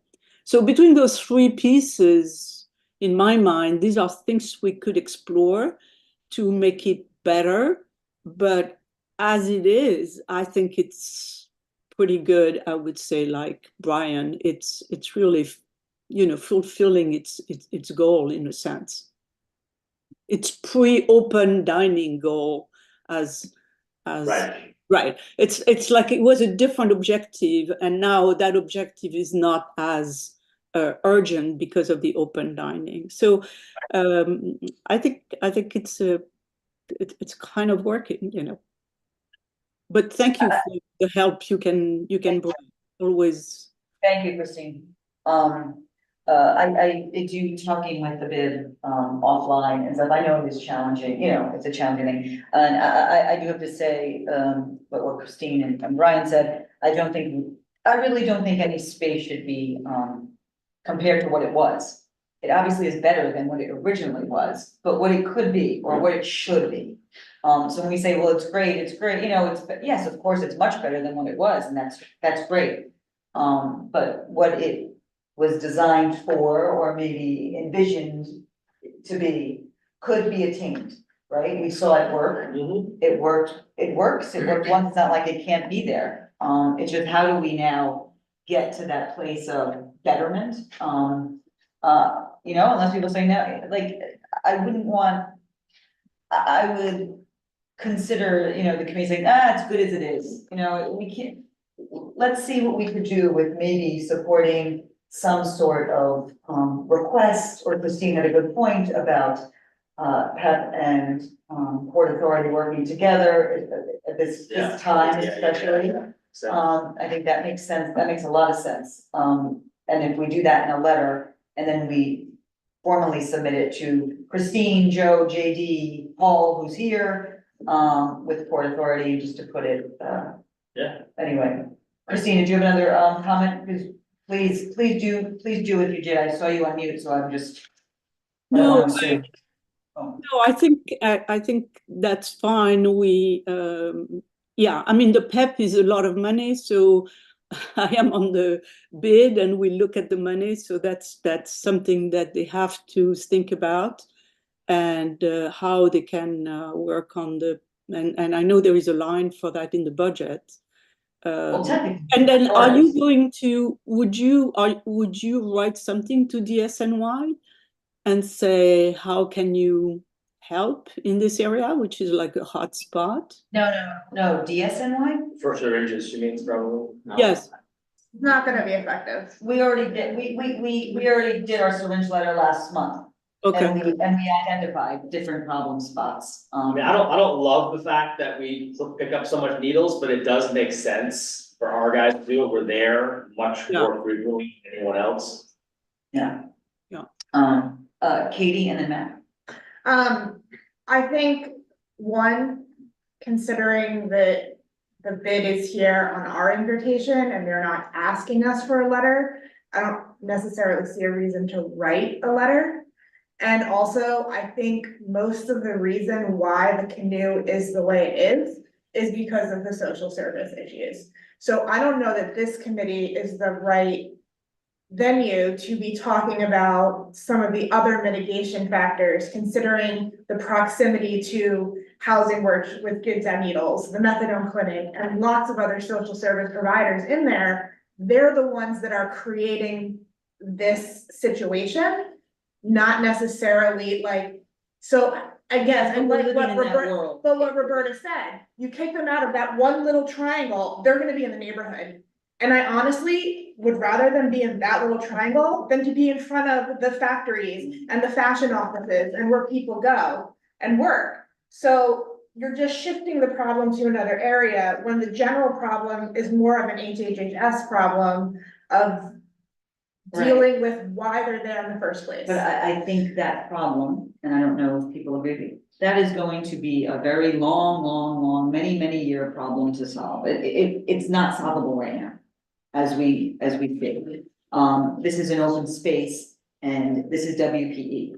So this is an open space, and I think in order to make open spaces better, safer, cleaner, that's what we're charged with. We're a very small piece of this pie. We can't solve the bigger problem. And like you said, it's not ours to solve. It might be, HHSS or something else. I don't know if I agree saying, well, they're better off there, stick them all in the Canoe and. I'm not saying stick them all in the Canoe. I don't mean stick, I mean, like, it's better there than in the neighborhood. What I'm saying is, you said that the committee invited the bid here to talk about to have a discussion about the Canoe. Yes. And I think the bid can go ahead and put lighting in if they want to put lighting in. You don't have to write them a letter to do that. They can just do it. It's, But I think we can write a letter about maybe the Port Authority coming, I think this is a very unique space.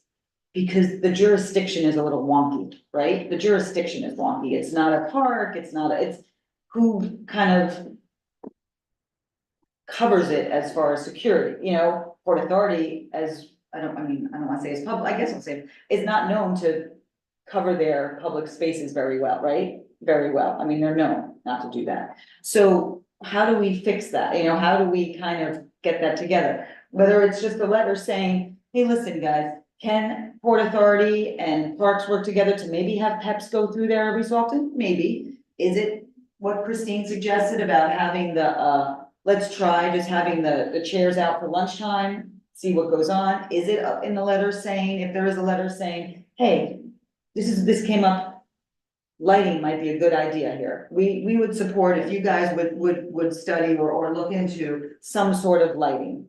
Whoever's, financial burden that is. Really, Port Authority with the bid, whatever. That, depending on where it is, if it's on the sidewalk curb, it'd be DOT. Yeah, so, the bid is supplemental. This is a Port Authority property. The bid is supplemental. They should not be taking over security or lighting or anything like that. I guess you could. Yeah, we do. You do, but this is a Port Authority property, and unfortunately, we're in a little bit of a pickle where Port Authority is not necessarily taking care of this particular little sliver of their property. So the bid has to do it. And they do. Didn't they give, but you manage it, so didn't they basically give you the property to manage? No, not officially. So you're unofficially taking on the job of managing it, essentially. No. It's hard. I don't wanna say you did this yourself, because I appreciate that effort has gone in to beautify it. But it's kind of like, you did all this work and now you're like, oh, hey, now, guys, we need to let us actually officially do this. And that's where it's, kind of I'm not difficult. asking for that. No, or it Let could be me- asking. I'm Pretty sorry, to- can I jump in there? Originally, when the Canoe and some other small parks in the neighborhood were given, were leased to the community, and there was the Hell's Kitchen Association, and I wrote all the contracts, etc. It was clear that they were giving the space, but this was up to the person, the lessee, to maintain everything, because they didn't want to do any of that. So originally, I don't know now what is the discussion, but originally it was clear that this was. And then the second point I wanted to make is that this is a sidewalk of DOT sidewalk. This is clearly not a park, right? So you have to think about it as this is a sidewalk. What do we do on the sidewalk, and what do we, who makes decisions about sidewalks? And so these are my 2 points. This is typically a sidewalk. Yeah, but it's not DOT jurisdiction. No, it It's a is. sidewalk. No, it is. The whole portion of it is It's not DOT. where the chairs and stuff, right? It's both. No, all of it. Right. It's a sidewalk. It's So DOT. this is like in the middle, you have half, on the half south which side, is, Port on Authority the north side. right. on the north side. So you have That's a what we did. big section of that, which is a DOT sidewalk. In fact, DOT were the first one to install the new thing. Yeah. So Yeah. would it be helpful a letter to DOT asking for lighting and a letter to Port Authority asking for lighting? You don't have to ask for it. You don't have to ask for it. The deal, the board and I mean, the bid is doing those things.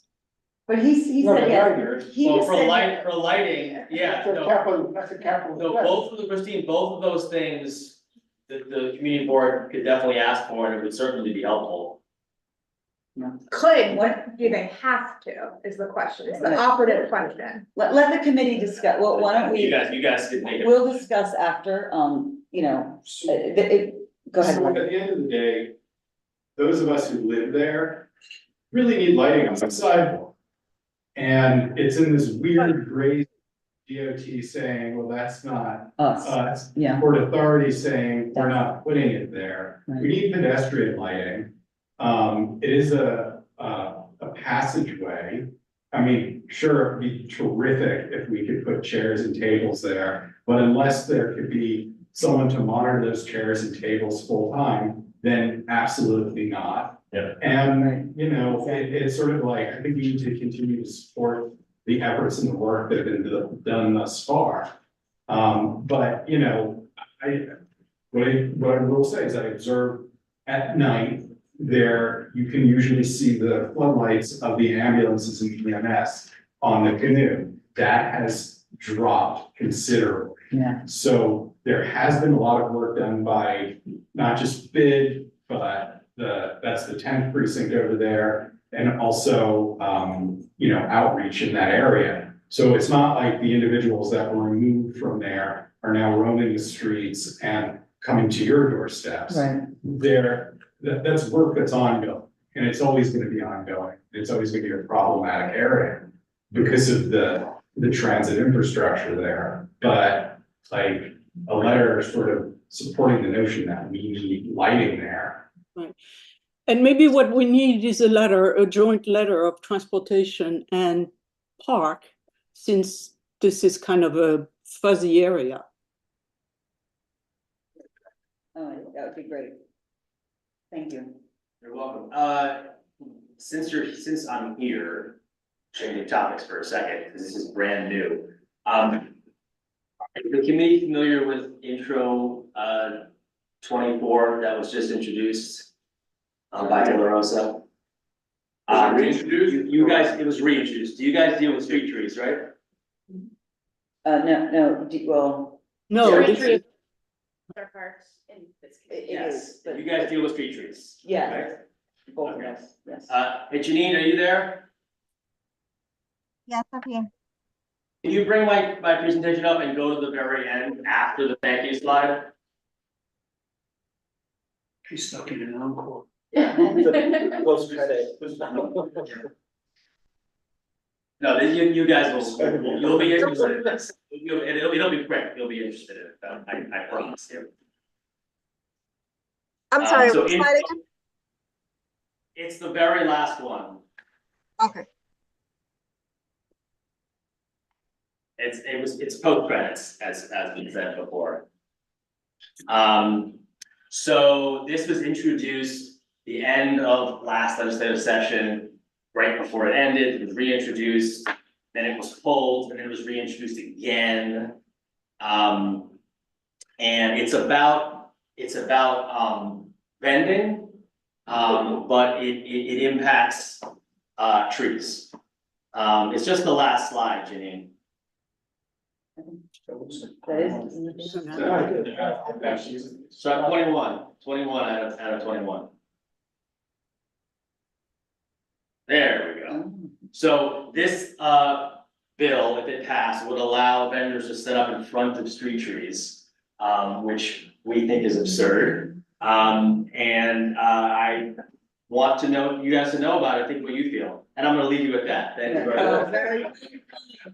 Good. Actually, this would be a transportation committee, that's definitely transportation, committee. I mean, the Parks Department is not happy. No, Parks, I know, it's another thing that's been punted around, but well, we can talk about it, another time, but I think I think we'll gladly punt that to Christine and Jesse, to go over. Christine, thank you for contributing with that, and thank you for noting about the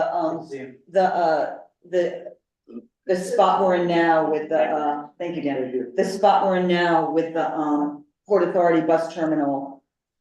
Right, and if you want to do any joint letter, let me know and we'll put it on the next agenda.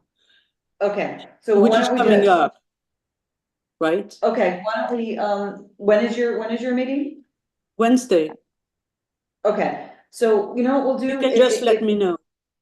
I'll let you know, because we'll talk about it. We won't Okay. send a letter specifically from us, but I'm sure we'll have some points, and then you guys will have, can craft those too. Very good. Thank you. Leslie, there was two people that I guess wanted to speak, Arnold and Michael. Yes, bring them over too from the public.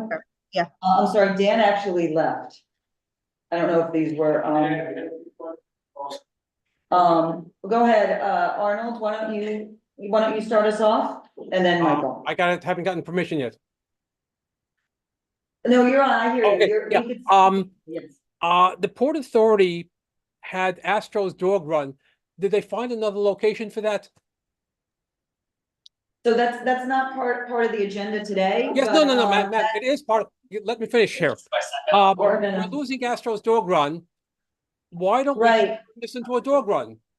It's going to the dogs in any case. Arnold, hold on. That's not on our agenda today, but I will share that. Stop it, Matt. You asked for ideas how to deal with this park, correct? I'm giving you an Hold on, idea that's out of the box. All right, hold on Forget one Astro's second. dog run. Forget Astro's dog run here. Why don't we just turn it into a dog run? That means it's a locked place like Astro's and other dog runs. And you don't have the people there all then. Into Astros. Then you couldn't walk. Gotcha. Okay, and I leave it at that. We will take that under advisement, but I was also gonna tell you that, Astro Dog Run is also one of our, points in this very, very, very big letter we are sending to, Port But Authority. with regard to this suggestion, as was said earlier, 36th Street is a through street to Javits, and you'd be blocking off that street right there. It's a That pedestrian just had walk. cars there in the past. That street where the Canoe Park was initially parking. There weren't people walking through it, if I recall, in the old days. Christine, can you answer that better? Yeah, no, I think we have to think, we have different ideas for the dog run. And so this is a good idea, but we have another 2 or 3 ideas that we are going to work out with the Port Authority, as Leslie said. Okay. Thank you, Arnold. I Welcome, think take care. Michael dropped off. I don't know if he just turned his camera off or, but I don't see him. So Mark, I'm can you here. hear me? Oh, Michael, you are. Thank you. I'm sorry. I don't see you on my screen. Go ahead. Yeah, I was wondering if the committee or HKNHY has partnered with any of the overdose prevention centers that do great jobs with cleanups in public spaces, like On Point NYC or Safe Horizon. I think they could be great partners. Yeah, so Michael, I don't wanna cut you off. I'm glad you're here and I'm glad you're asking the question. I think that's more a question for HHS. That's our other committee. We're, Waterfront Parks and Environment, and though we did touch on the syringe cleanup topic, it was very specific to the parks, and I think that might be better served with asking for our other committee, Housing, Health and Human Services. But if you have another comment, go ahead. No, I agree. Lighting would be great, and the overall success of the space is wonderful. So thank you. Thank you. Mark, I see your hand is up. Thank you for turning your camera on. Hi. So I can see you. Hi, can you hear me? Can you hear me? Mhm. Yes, we can. Thank you. Thank you, Community Board 4. My name is Mark Young. I'm actually joining from Brooklyn. And I'm not familiar with your protocols, so perhaps this is for a follow-up, because I know this issue was not on your agenda for tonight, but we're very concerned about helicopter traffic in our neighborhood and our neighborhood. So Mark, I'm sorry.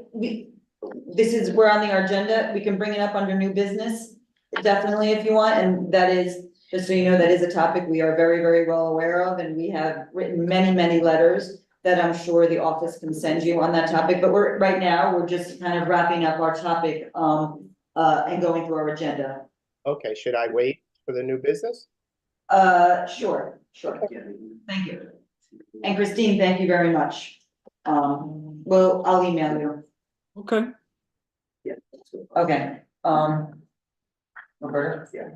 I would like to make a motion to write a letter. It will be a joint letter with transportation. It will memorialize the visit and the appreciation of the bid for doing good work to create a good public space, public space / thoroughfare. And then it will request lighting be added to that space. And I believe that memorializes the request that I heard from the committee. Does anyone second that motion? Sure. Great. I think it would also include, if I can, we are gonna include the communication between Port Authority and Parks and who would be kind of taking over that space in some sort of, I don't wanna say security, but monitoring. Because right now, no one monitors that. There's no one monitoring that space. It's a public space and there's no monitoring at all. So who does that, or who, that's, I guess, what the big $1 million question is. So it's a question, not a reference. Yeah. Okay, yeah. The question, yeah. Yeah, as long as it's a question, because I also would like to know, maybe if Paul was here, how often does PEP patrol our other parks? How often is PEP at Matthews Palmer, where we have lots of issues? How often is PEP at Ramona Ponte, where syringes are also found? How often is PEP at Hell's Kitchen Park? I would be reluctant to vote for a letter that requests parks ensure they have PEP officers in this space if we don't have PEP officers in these other problem areas. So I think just the distinction, just a correction distinction, it's not ensuring that they're there. They're not even agreeing to even as part of it, you know what I mean? Opening the lines of communication is fine, Yeah. but I wouldn't want to endorse PEP being there unless we know that PEP is also in our other spaces, because I would, unfortunately, sorry, Brian, feel that the playgrounds would take precedent as spaces where PEP should be on a regular basis. Yes. I disagree with that. To clarify, PEP It's not- is employed by the bid. It's, they're not, that's not a city service, so. Well, PEPs are a city But service. they're a city service. Yes, okay. These are yes, that's how it works for Right, parks. right. And they pay parks. It's Park Enforcement Patrol, Right. PEP. So I don't want parks to be privatizing their PEP and not having them in our public parks when they're being paid to be in other Right, parks. that's, I mean, ideally, Port Authority would handle their space, right? Ideally. I think, I wouldn't say we all agree with that, but ideally, we would think that but they're not. But we can, write a letter, it'll be a joint letter, I'll talk to Christine offline, and it's questioning kind of the authority of that, who's, everything we talked about pretty much. Not necessarily saying, Hex, you get here right now, and you come and you monitor this space. But anyway, anyone, May I any add a other comment? comments on this? Yeah, may I add one, Yes, please? of course. I heard the conversation and I am confused as to who owns the property. I think it's the Port Authority and not DOT or Parks. And so any letter that we write would have to have some real clarity as to who the property is owned by. It is not, may not be controlled by them because of what the bid is doing, but this ownership question seems to confuse all the issues in my mind. It's owned by Port Authority. This is not the sidewalk around it, which is, or then the section is DOT, but this is a Port Authority piece of land. The reason why the bid is so involved in the care of it is because there is no other, the Port Authority doesn't come and care for it, like, you know, Parks. Yeah, I get that, but in the conversation, I've heard Parks and DOT and Port Authority as all having or seeming to have pieces of this, and any letter we write had better be clear about that. Yeah, which, by the way, Marty, your words are actually a very good illustration of what the problem is. Yeah, exactly. Okay, last topic, wait, what, you know what, why don't we take a vote on that? Are we taking a vote on Roberta's motion? Seconded, right? For everything, all in favor? All opposed? Present, not eligible, the whole thing, abstaining, okay, great, awesome. I will follow up with Jesse and Christine. Paul. Excellent. Look at you. So the reason why Paul Devlin is here is because he. I was invited, but.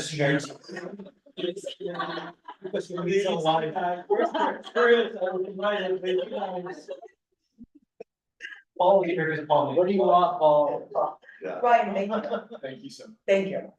Hold on. I didn't see it. Okay. You've said it already, so. Don't we have enough people on WPE? No. So I'll go over this very quickly. The draft scope of work, it was in the Dropbox. I don't know if everyone got a chance to look at it. No, Paul has it. So this is for the Western Rail Yards modification project. As you all know, and I'm gonna go over this quickly because I want Paul to explain a little better, because it is mostly 90% a land use thing. Yes. Yeah. No, let me just say one thing. I'm sorry. So the reason why this has come up is because, as you guys know, there are casinos, and spots for casinos that are being placed for.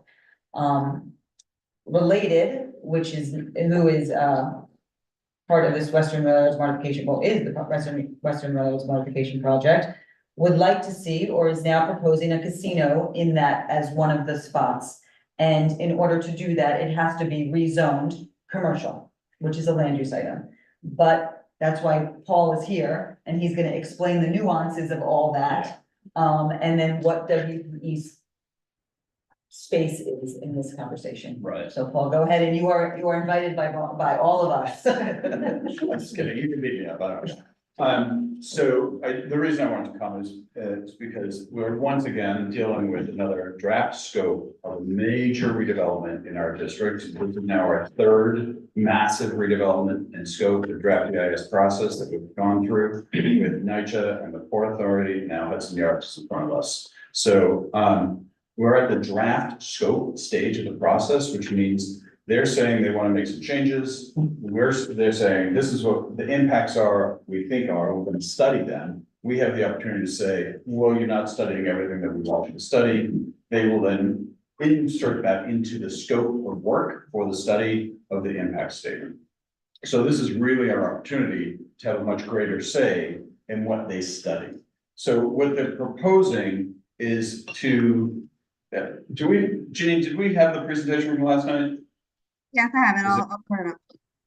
Can you give a little bit more background about what was supposed to be on the western rail? Yes, That's why I right. want the presentation to come up. So, right, so let's just skip to that slide with, yeah, just skip down, because if people see this other stuff, they'll start to freak out like we did last night. Skip down, keep going down, keep going down. Go past it. No. Yeah, no, she did. Yeah, keep going up, go up, go up. 11, no, Yeah, 10, stop it. This one. 9. Nope. 9. I think Nine. it's You're 9. Janine. Yes. You're not. Okay. So unfortunately, last night when they did the presentation, they didn't start here, which is what Lowell is asking me to do. So in 2009, Hudson Yards rezoning occurred. There was a lot of discussion and debate, and this is technically a C64 zone with a restrictive declaration on it and all sorts of definitions of setbacks and heights and configuration and all of that. So this is the plan from 2009. The goal was to have eastern rail yards developed as mostly commercial, western rail yards, which is this, built mostly as residential. So this is the vessel right here. These are the big towers of the eastern rail yards, and this right now is just adequate in space.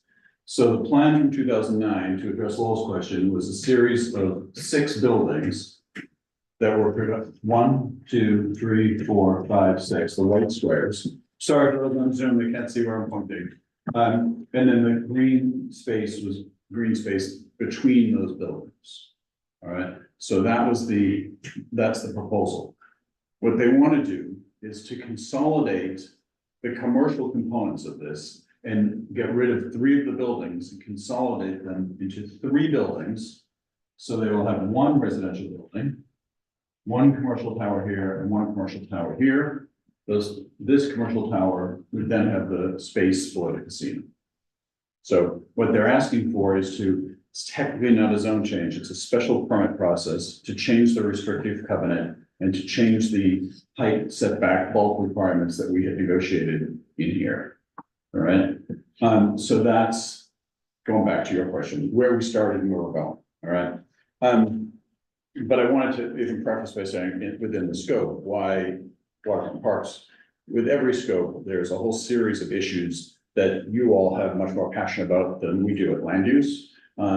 Things like stormwater runoff and air quality and things like that. So I wanted to get your input, and I've had conversations with Leslie and Marty already about some of those issues. But because this is massive and controversial, I thought I'd just be able to come and answer questions for you. If we want to see what they're proposing, Jeannie, can you go to slide 1 now? Slide 2. You can see that's existing pictures, existing slide 3. This is what they're proposing would look like. This is this is the commercial tower with the casino platform. This is the residential tower, and then this is the other commercial tower behind that. These go up to about 1,100 feet. Okay, the original plan brought them down to 800, 600. So tapered from eastern rail yards, tapered down towards the river. Continue down to 4. That's the platform of the commercial tower. The casino would be in here. 5. The different view looking, this is the river's here, so you can figure out orientation. 6. Looking east, you can see the vessel in there. 7. 33rd Street. One of the big things they want to do is level 33rd Street. Right now, the grade comes down towards the river. They want to make it level and have a passage underneath. 7, 8.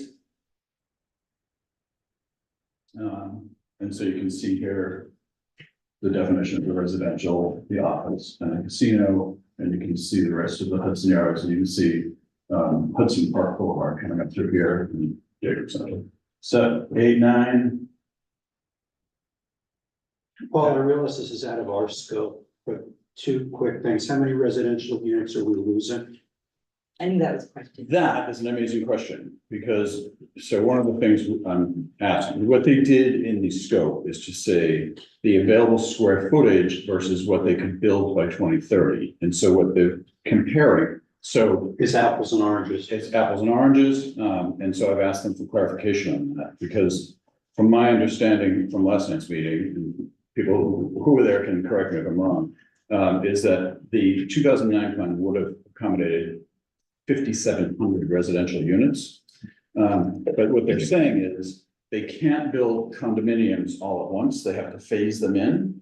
And so the funding sources for that is different than a commercial development tower where they can get all the funding, build a platform, because don't forget, they have to build a platform over the rail beds before they can build these towers. So they want all the funding to build the platform so they can build the towers.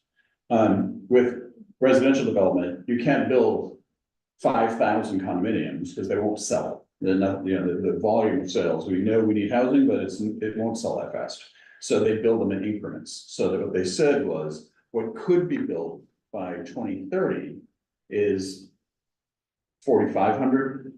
I have the number in here, 4,500 residential units. Quick question, when you say condominiums, are we saying that a majority of this residential is purchase, not rental?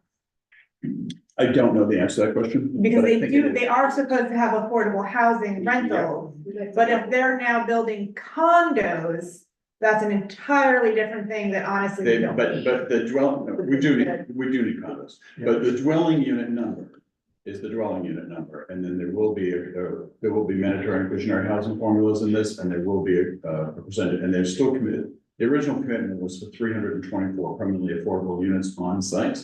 That number has not changed. So that number stays the same. Also, I think the overall number that you quoted, I think it was less than that, but I think what's happening now, and I can't remember, they said the 324 stays the same. 324 sounded like a low number to begin with, but the overall residential, I think, was less than 2/3, and I don't quote me on the numbers on that. But I think it went from like a little over 3,000 to around 1,500. Yeah, something like So 1,500 or 1,750. overall, in the scope report, and this is where Lowell's question is very pointed and correct, is that the original 2009 plan would have allowed for more housing. What they said was the no action plan, which is the foundation line for a scope, would have been 3,454 dwelling units. Okay, in that is the 324 permanently affordable. With their change, Which is less than 10%. it is. With this change, they've gone down to 2,877 units. So we'd be losing, well, no, I'm sorry, that's the alternative plan. I'll come back to the alternative plan in a second.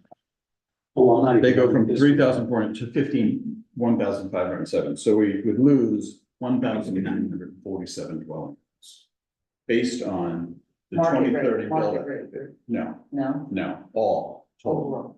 Right. Yes, but If you're keeping the 320. Hold on. One at a time, because you're all talking over. So 324 would remain the same, but I think as our board pointed out that MIH requirements have changed since 2009. Correct. And that number would have to reflect 30% of the overall. Right, that's part. So the yeah. housing issues are something that will be tackled. And trust me, Joe Susan is on this committee.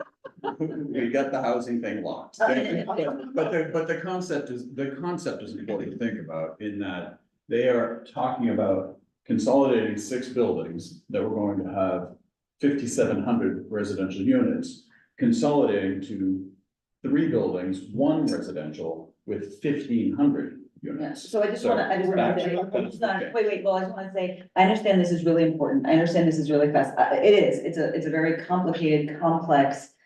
But as WPE, I just wanna kind of keep it, we can just keep Well, going. I have one more question for Paul about just how they're restructuring this. Mm-hmm. The school was originally in the basement, in the ground floors of a residential building. Yeah, Now it's going in the office building. No, it's in the office building. It's going. It's not in the office building. residential. No, it's in the office. It's in the office It's in building. the, it's in the office. Yeah. Yes. Okay. They've moved the school into an office building. Okay. Again, All right, now you wanna talk about the other issues. So that center lawn there was supposed to slope down, so you could lie on that center lawn and look at the river and see the river. It was supposed to slope down that way. What are they doing about that, since that's our issue now? this is, all right, So, gone. let me just really, because, Yeah, let me just, remember- hold on, no, let me just finish, okay? I'm gonna get to, I promise you I will get to you, but I just wanna put the framework of the discussion. So the scope has what they call no action is this plan. The proposed action is this, but then the question becomes, they don't have a guarantee of a casino, right? So that is a whole separate process to be gone through.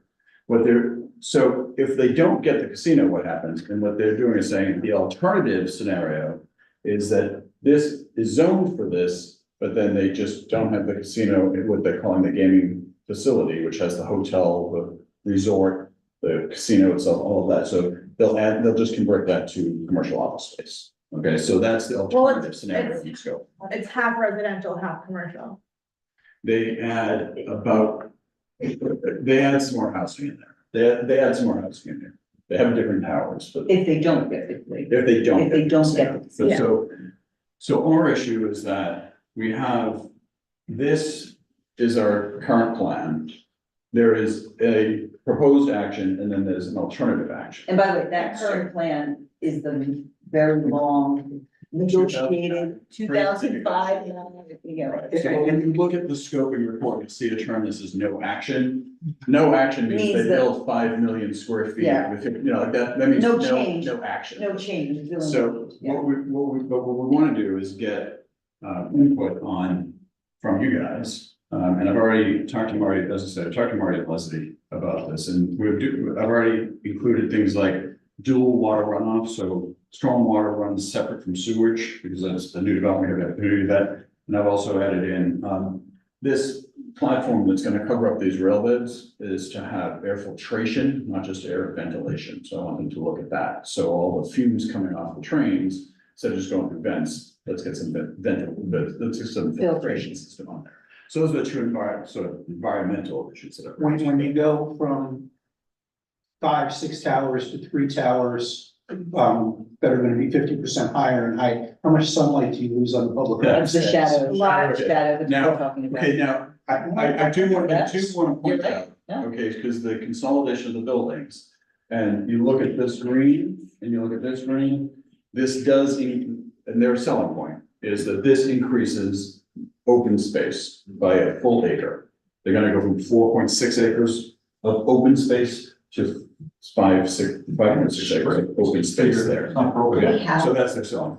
But great question. We have a definition of open space because of, we've like It's the not Pier. necessarily green. You know, space. we were one You mean like green. the vessel that's not open? Exactly, just open space, like there's. In the open space.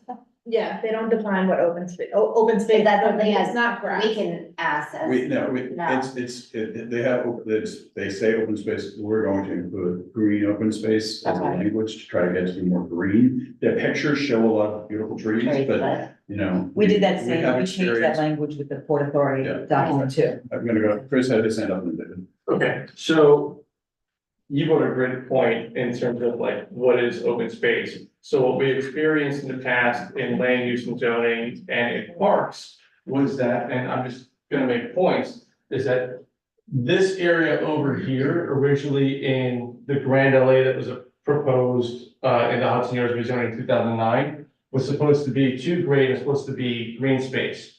Eventually, Related came to Hell's Kitchen, Clinton Land Use Zoning, and asked for a change stating that they needed fire lanes at grade to go through to deal with the fires potentially, and so they like used FDNY as an excuse to remove green space and create these pathways over here. But as we've noticed, those pathways are only for private taxis, for tour buses, things of that nature. So when you have a change here and you're alleging an extra acre, we're talking about pathways that are gonna provide Wind Resort and this office space, and the vast majority would be luxury space, the opportunity for black car drop off. Right, because I'm like, no, because I dealt with this privately, not on this community board, but as a resident, asking for 46th Street to be a closed street. And the pushback from the Times Square lines was, our hotels want their customers to have the New York experience, which is jump in the Uber, get out of your car, get greeted by concierge. So this green space isn't necessarily going to be green space at all. If anything, what we learned is that it's just going to transition over into car drop-off space. Thank you. Paul, when related. Hold on, David, then you. Yeah. The grading issue that Lowell raised also has an impact on the High Line. Yes. Are they showing any section for what's proposed and what was existing? No, that's a great question, and There is a section in the presentation, I believe. but so this comes up, and right here, this is raised, so it's level to here, and then there's stairs and an elevator. So this is the High Line, this yellow. Right. So this here, where this is raised, has a staircase and an elevator. Right, but the view from the High Line back toward the east is going to vary depending on where grade is right next to The it. view from the High Line is an excellent point to have them analyzed. Yeah. That's the kind of thing I'm looking for. View from the High Line is They have a something to rendering. Yes. If you go back about 5, 6 years ago, you will recall that related, for some reason, wanted to build a 6-foot wall that would have isolated the High Line from the rest of the open Yeah, that's the space. kind of thing. If you pull out those letters, and you'll probably find everything about the view corridors and everything we had fought for originally, that this plan with the what do you call it, the new plan, whatever, is gonna completely undo, and you could probably just lift stuff directly from those letters. Yeah. Yeah, I mean, my question was gonna be about the High Line and making sure like these two spaces are integrated, because I remember what Lowell was referring to when we were separating the High Line from what essentially was gonna be a privatized area for the folks that live there. So I think it's really important to make sure that in our comments, we make sure that those two pieces of open space, the High Line, whatever this is, are integrated together. And certainly like the views are protected, both over the river and looking east. To Chris's point, like, I'm not opposed to like a contiguous public open space. I think that's great, but I also worry that it facilitates a driveway. And so I think we need to make sure we're putting in some protections and for that. And just to be honest about the process, that sort of protection comes through the ULURP, which will follow this process. Right now, we're looking for the things to study, so you could say, study the impact of green space here versus paved space. And also, just to be clear, the community board has not weighed in on if they even approve of the change of zoning, like. Well, no, So, I will say, Hell's Kitchen Land Use Committee last night, and those. oh, we that didn't, can attest, who were like, no. Yeah. Right, like Joe Restuccia and Christine Berthet, and were you part of these negotiations too? Like, people that were still on the board were part of these negotiations, and the pain they went through to get this. They're like, what are you talking about? Right, like, no. So, but because there is a scoping document, DCP has already moved it along in the process. We can't just say no and stop there. We have to say no, but because the scope exists, we want you to This is what study we wanna this. see. It's not that we're endorsing And the rezoning. So, took a couple trips to like out of area casinos when I was in Florida and California, just to like see what they do in terms of light pollution. And the Wynn Resort and other casinos, they love illumination and totality around. If you open up this area here, you're asking for a commercial space for Wynn, it's gonna be lit with a residential backspace, much similar to the construction of like most of the public housing that you see. So you're gonna get residents with windows here, we're gonna end up with really bad light Yeah, pollution on and this. you've got a school across the street. So the question is, an analysis of the light impact of a skyscraper with neon signs. So phrase it in terms of what we. I thank you for capturing it that way. I needed to just go with let's summation. Okay, I actually read part of this document. I was Did you read it? having a problem. Yeah, I guess so. And beyond environmental, what really surprised me was the hit to affordable housing. If I did my numbers right, I read 6.2 million square feet total, of which only 1.2 million are residential, which are broken down into 340 and change affordable. 324 affordable, 1,500 and change other. And if you break all that down to square footage, it's less than 4% affordable housing for the entire project. Which I think is, why would we wanna give all that away? Why would we wanna make those zoning changes for that? We don't. Yeah, We don't. It's good housing. All right, point taken. I took a look at the document also, and I find it obscure as hell. The environmental stuff starts on page 24. I just learned a lot more about what the project listening to your presentation and discussion than I got from the document. But on page 24, it follows the SECRA outline, and it says nothing. It says we'll do what's legally required of us to do in the areas of our concern: air, light, water, schools, infrastructure. And so they provide us from 24 to about 29 an outline of the issues, the environmental issues that our committee is concerned with. The argumentation about what the configuration of the buildings is probably the purview of another committee, but the environmental stuff is outlined there, but nothing is said. Thank you, Marty. Yeah. I think Only that- what's legal. We'll do what's legal, what's required of us. Paul, I think what we need to do here, because I think everyone, I wasn't even at the meeting last night, and I'm sure there was outrage. I think what we need to do is feed Paul as many environmental points as possible to put into the draft scope. So we can make the argument that this is a total crop. This is my bullet list of all the zoning issues that I put in, but I've also added in a couple of environmental stuff based on some conversation. We've already done having a list. Yes. Email to Leslie, Leslie will consolidate and send them to me. And also, it's gonna be a lot of the same stuff that we've been doing. I mean, surprisingly, we've had very big scopes in the last 2 months, which are a little bit repetitive as far as the points that we're bringing All up. right. But, hold on, Roberta, and I think Brad, did you have something? Brad and Katie? Go ahead, Roberta first. Roberta was up first, then Brad and Kate. So I do actually think that it touches on both core environmental concerns. I am thinking though, like studying the potential of a driveway, because it's effectively a driveway, like what Chris described, and the air quality impacts of that. The potential like air quality impacts on a school, just note the computer. Other. You gotta renew that. I know, really. What, oh my God. Close out of that. I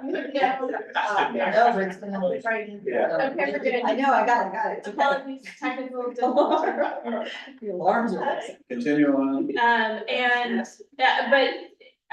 And then I think there are flooding impacts, but the impact of, like having different surfaces in the public space on the like flooding or the resiliency of the area. I believe it specifically talks, as it's an EIS, about the most recent era of flood maps, but if it could project out further into the future, I think that's something that we have discussed and might be of interest. To address that, yes, the SECRA manual requires a 100-year floodplain. The SECRA manual was updated in 1991. Since then, we've had a lot of differences. So already I've requested a 0.2% analysis, which is the 500-year floodplain. Yeah. So that I'm already taking. Brad and then Katie. I mean, I just wanna say, I like it, but I just want to start out by saying that, and I just want one clarification, 1,500 units at 30%, that's 450 affordable housing. It's not. We go 30%. Now, again, can I please, I am not the expert on the housing stuff, okay? I know that the number they're showing is to go from, the number they're showing is from 4,500 to 2,000 roughly. Okay, we would lose approximately 2,000 dwelling units under the way they're presenting it. How they make them up with the market, condo, inclusionary, affordable, all that other stuff, Joe Restuccia. That's all I'm gonna say. He will fight the hardest to get the most we can get in JD Nolan. I mean, we have people who will take that fight. So I got a part thing, so do we wanna protect the High Line, or do they wanna run a spur like to that park? Well, they should study what they're. You know what I mean? I don't know, do we want a spur to come into that middle of that beautiful 4 acres to get access from it? Or would that be connected to this casino and it goes right over? I mean, So I just, I'm interested in. Hold on, Janine, can you pull that slide back up? We lost it. Just the study of, do we want someone to be able to come down to that park and come back up? I don't know.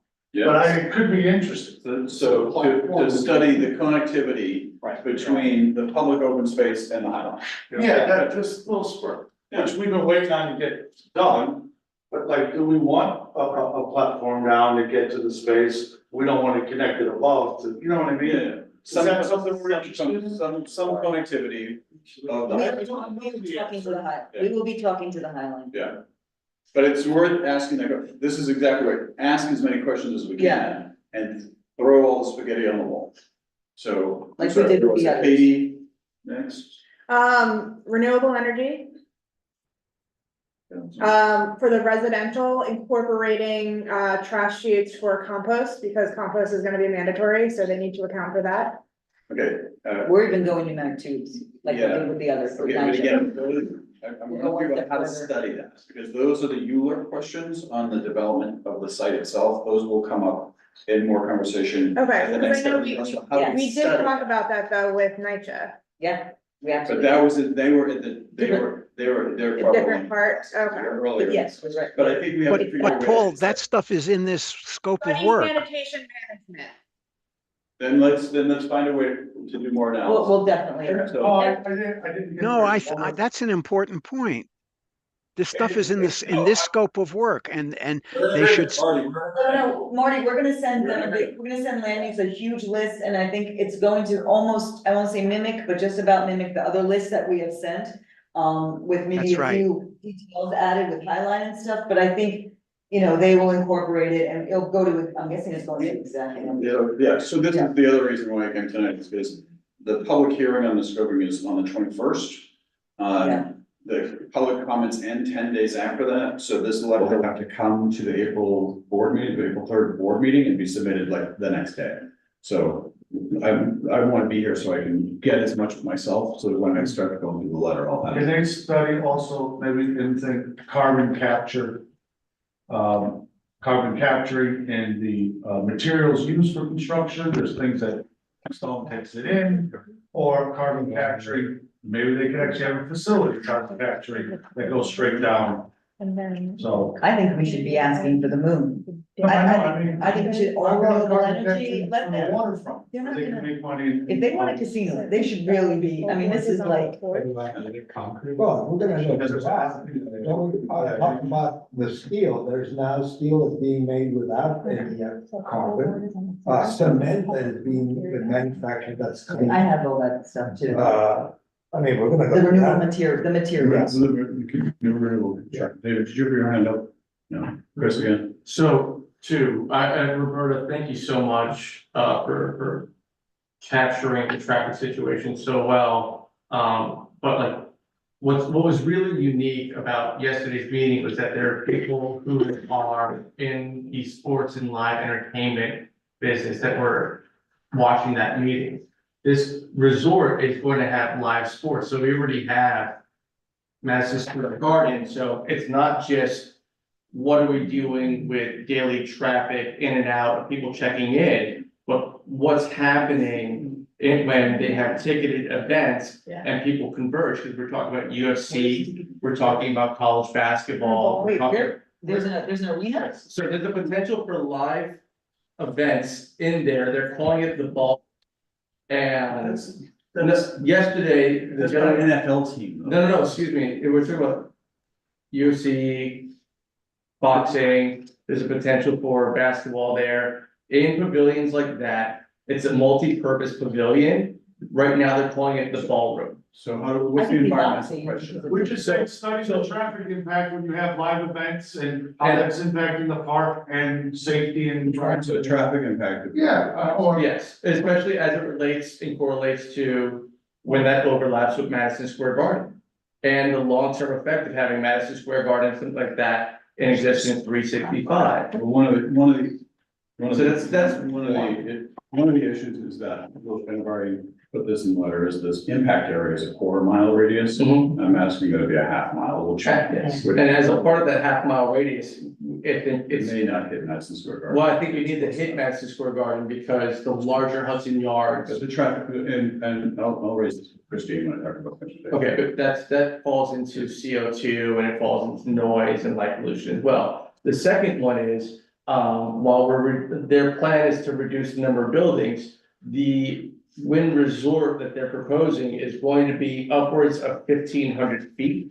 So one of the things that we. No, It's 11. No, it's a 200-foot platform. And the casino is inside the platform. Inside the platform, plus an additional feet.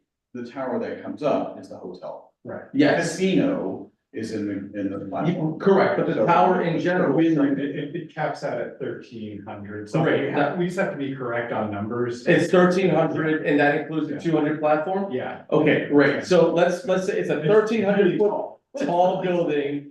There's a proposed 1,400-foot tall building over at the Port Authority. 10 Hudson is massive, 30 Hudson is massive. As an environmental point of view, we should be looking at the effect of migratory birds. Yeah. In relationship to Javits, which is a nesting ground. Yes. Yeah. Oh, there you go. And they do say that they're gonna, whatever, all of. But didn't we have something like? Right, but the title, that's just glass. It is. That's just, oh, we're gonna put up the prescribed glass, the state or city tells us. There's an area, I can find out, I'll give you the thing, Leslie. There is a group of people that are actually like with glass birds, them hitting and dying, like, there's an. We include that, it's a yeah.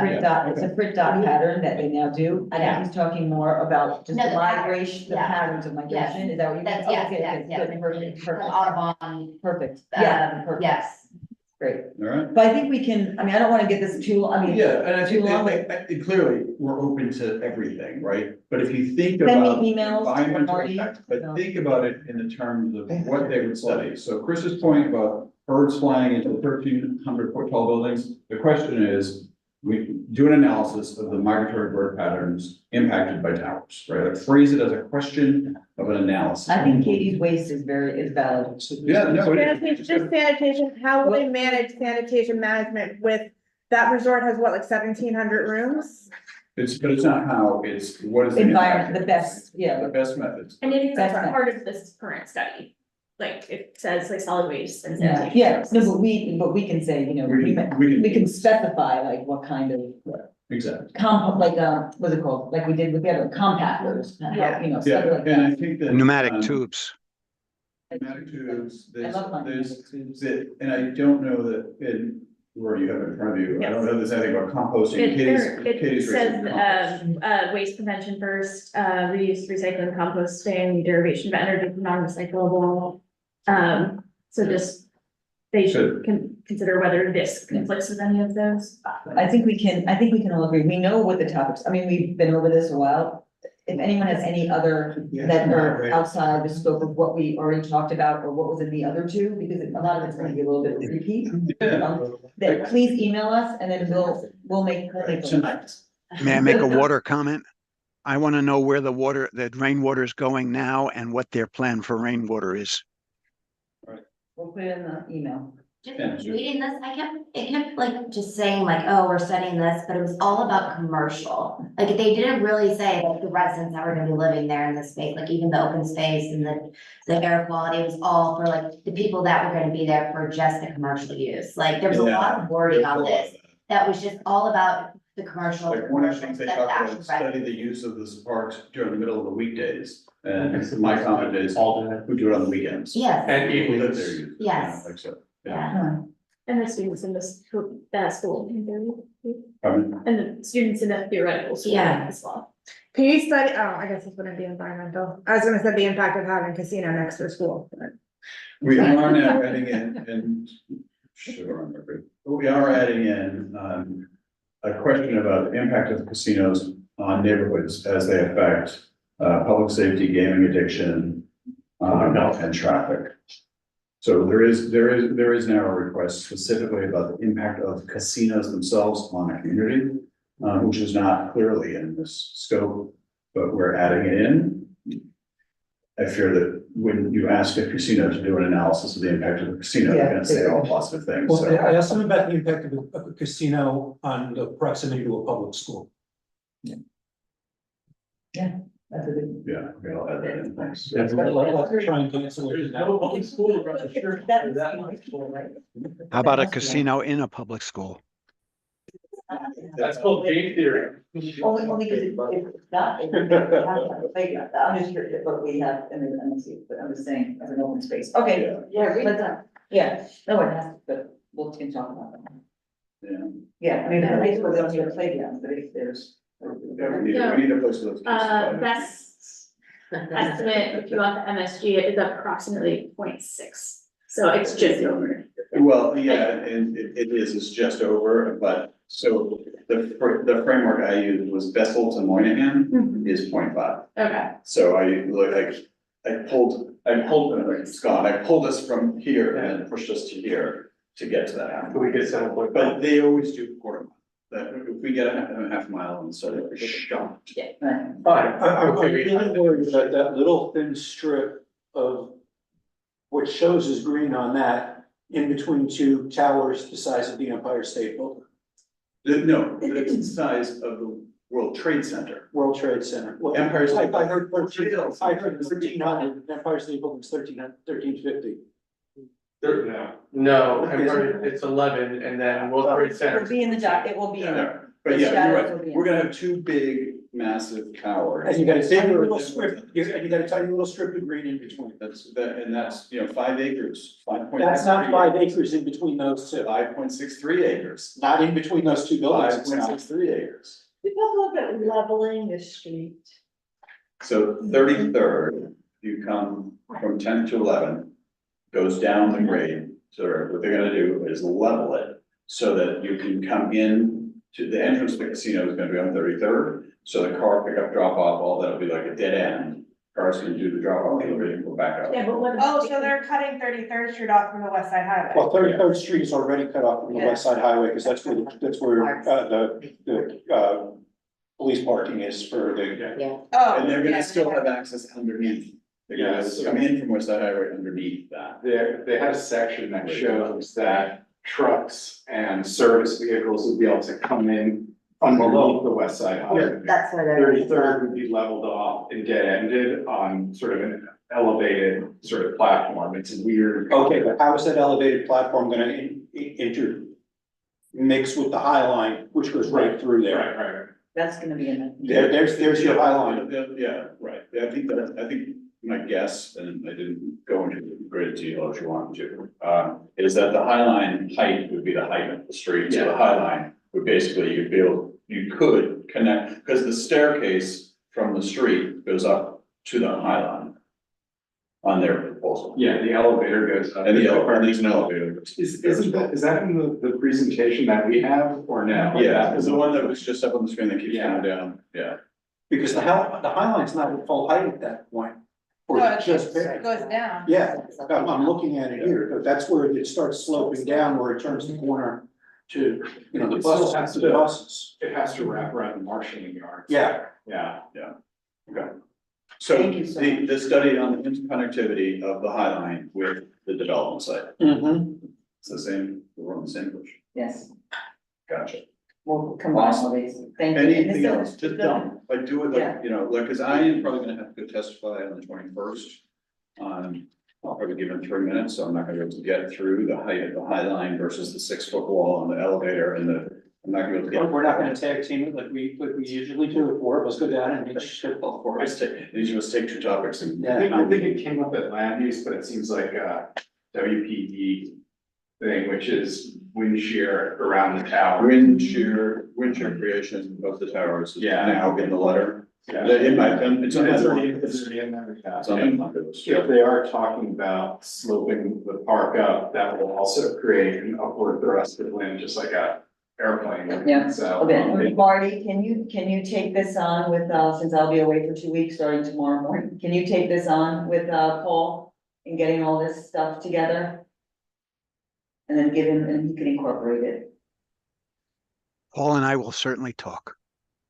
Awesome, thank you. And if you just take a picture of that list, I'll probably remember. This one? Yeah, Okay. I can read I will, it. I know. Because all I these want issues, I want to see your notes. I mean, I'm not Yeah, unfamiliar I'll with any of the email. topics that are being raised, but I hadn't thought of them, which is why I'm glad I can. Environmentally too, we should study future transportation, they're gonna land.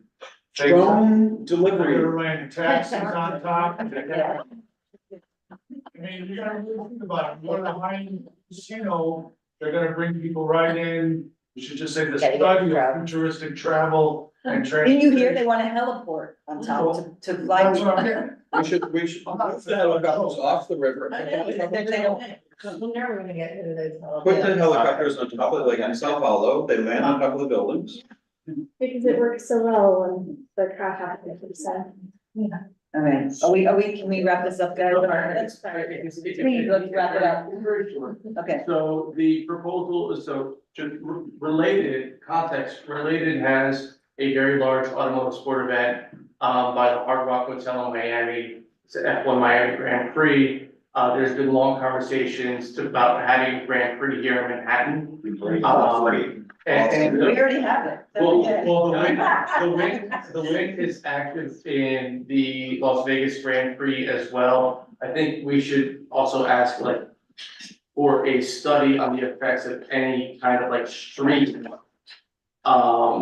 motor car events in that area. No, I know. You're giving me that face, Paul. Listen, I'll Let's throw try in there.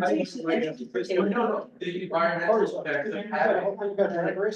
What was that, Brad? Hey, guys, thank you, guys, we're not done, guys, we're not done, thank you, you're Thank you done. all very much. Thank you for coming, thank you, Ryan, before, we'll talk too.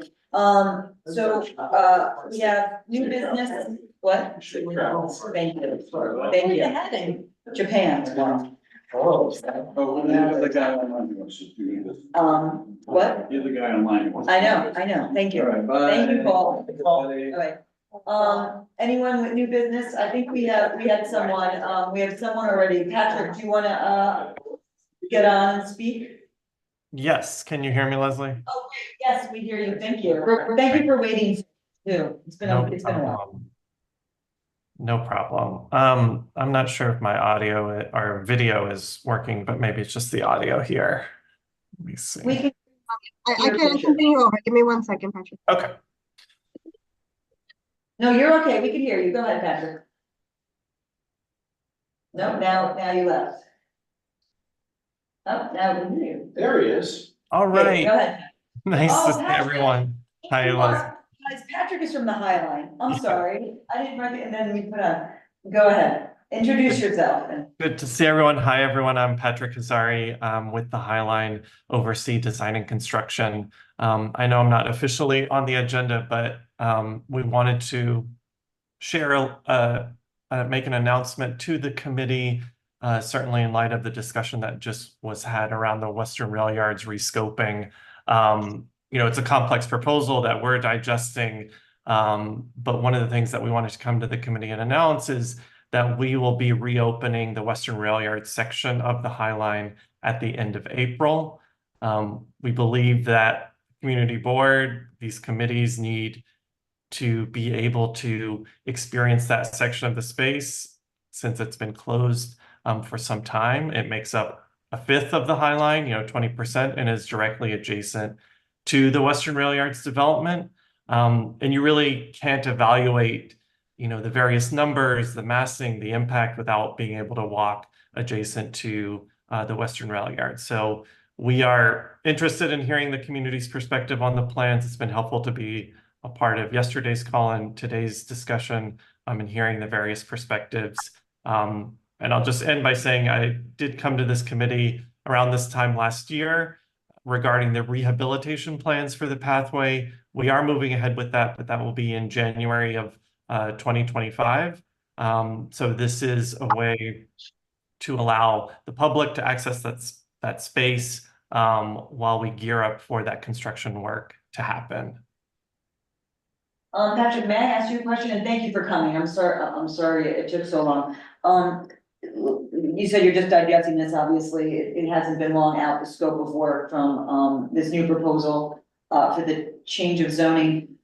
I'm guessing the Highline doesn't have any official comment right now, but do you expect there to be? We expect there to be, but there isn't one at this time. We have been in really a listening mode, and I think we would welcome an opportunity to sit down with this committee to share specific concerns. Certainly as more and more information comes out, I think given that the Highline it abuts this development, there is a big implication. Yeah. No, yeah, and you're welcome. You guys are welcome anytime to be put on the agenda, and we could definitely have that conversation. But thank you. As you probably heard in our conversation, our committee conversation, that's definitely going to be Highline impact, and that will be included obviously in what we formally submit. Very good. Well, thank you. Thank you, Patrick, and thank you for the update. Yep, no problem. Thank you. Marty, I see your hands up, but can we go to Mark first in the public, and then, great. Mark, go ahead. Hi, thank you. Can you hear me? Oh, you can hear me, great. Thank you for waiting again. I know this is new business, so go ahead. No problem. Thanks for allowing me to finish. Like I said before, I'll be really quick. I'm from the South Midwood Residents Association in Brooklyn, and we happen to have the good fortune to be right under the helicopter path from all the helicopters that go to JFK from the West Area Teleport. We're very familiar that your community board has been very active on this issue. And all I'm looking to do is try to find a point of contact at your community board that we can reach out to and kind of share information and potentially do joint advocacy on this issue. So I don't know if that's something you can provide me, or Absolutely. Can you write Jesse Bodine is our community board for manager. Okay. And he runs the office, and he will put you in contact on this committee anyway, between myself and Marty. We can definitely follow up with you if that's okay. No, that's great. That's, like I said, we're looking to really partner with all other organizations that are interested in this issue, and that's a great start for us. So I really appreciate it. And you know what, Mark? In the meantime, after we get your email, I can send you all of the letters that we have written, just so you have it if you don't see it already. But we can definitely send that over to you just so you see where we're at with it. Does that sound good as a starting point? That would be fantastic. Thank you so much. Okay. Yeah, absolutely. And I think we've also been there's some newspaper clippings I can also get out for you, and I'll send over. Excellent. I appreciate your time. And Mark, thank you for staying on so long. I really, that's great. It's been a long meeting. Thank you. Good night. Thank you, Marty, go ahead. I just wanted to, maybe you all know this already, but I want to announce that the council passed a bill around the 8th of this month demanding shore power. And the bill was passed. I called Eric today to find out whether the mayor had signed it. Of course, he had not.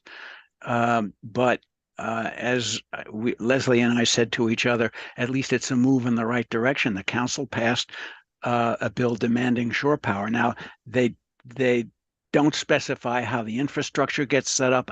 I'm not sure that their passing the bill will speed the process up, but it certainly gives a lot more vision to the need for shore power that our committee has been arguing for such a long time. And I thought that was basically good news.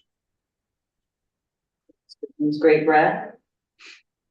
Just to go back to the, west side development environment in the back, maybe another note we could do, like we fought to have, the cruise ships passengers pay money into a fund. We should say, maybe ask the question, what would be the impact of having the casino and the hotel guests, pay per room into a fund that could affect, you know, the parks in our neighborhood. It's called a resort fee, No, I know what it is, but saying, they already pay it. no, we provided, they told us at the cruise ships could never pay us. We fought, I brought it up all the time. Now we're getting money that goes into a fund for our area. And I want to say, what's the impact of that same type of thing related to a casino That's a good that point. goes to the neighborhood, it's not a resort. Yeah, not only does it go to the area, Brad, but you bring up a great point, it goes to the immediate area. That's what I'm which is getting at. really, yeah, Right. it's a very good. They need to take care of us. Yeah, exactly. So we want we would like a state resort tax specific to the casino, because right now there is a state resort fee and people. No.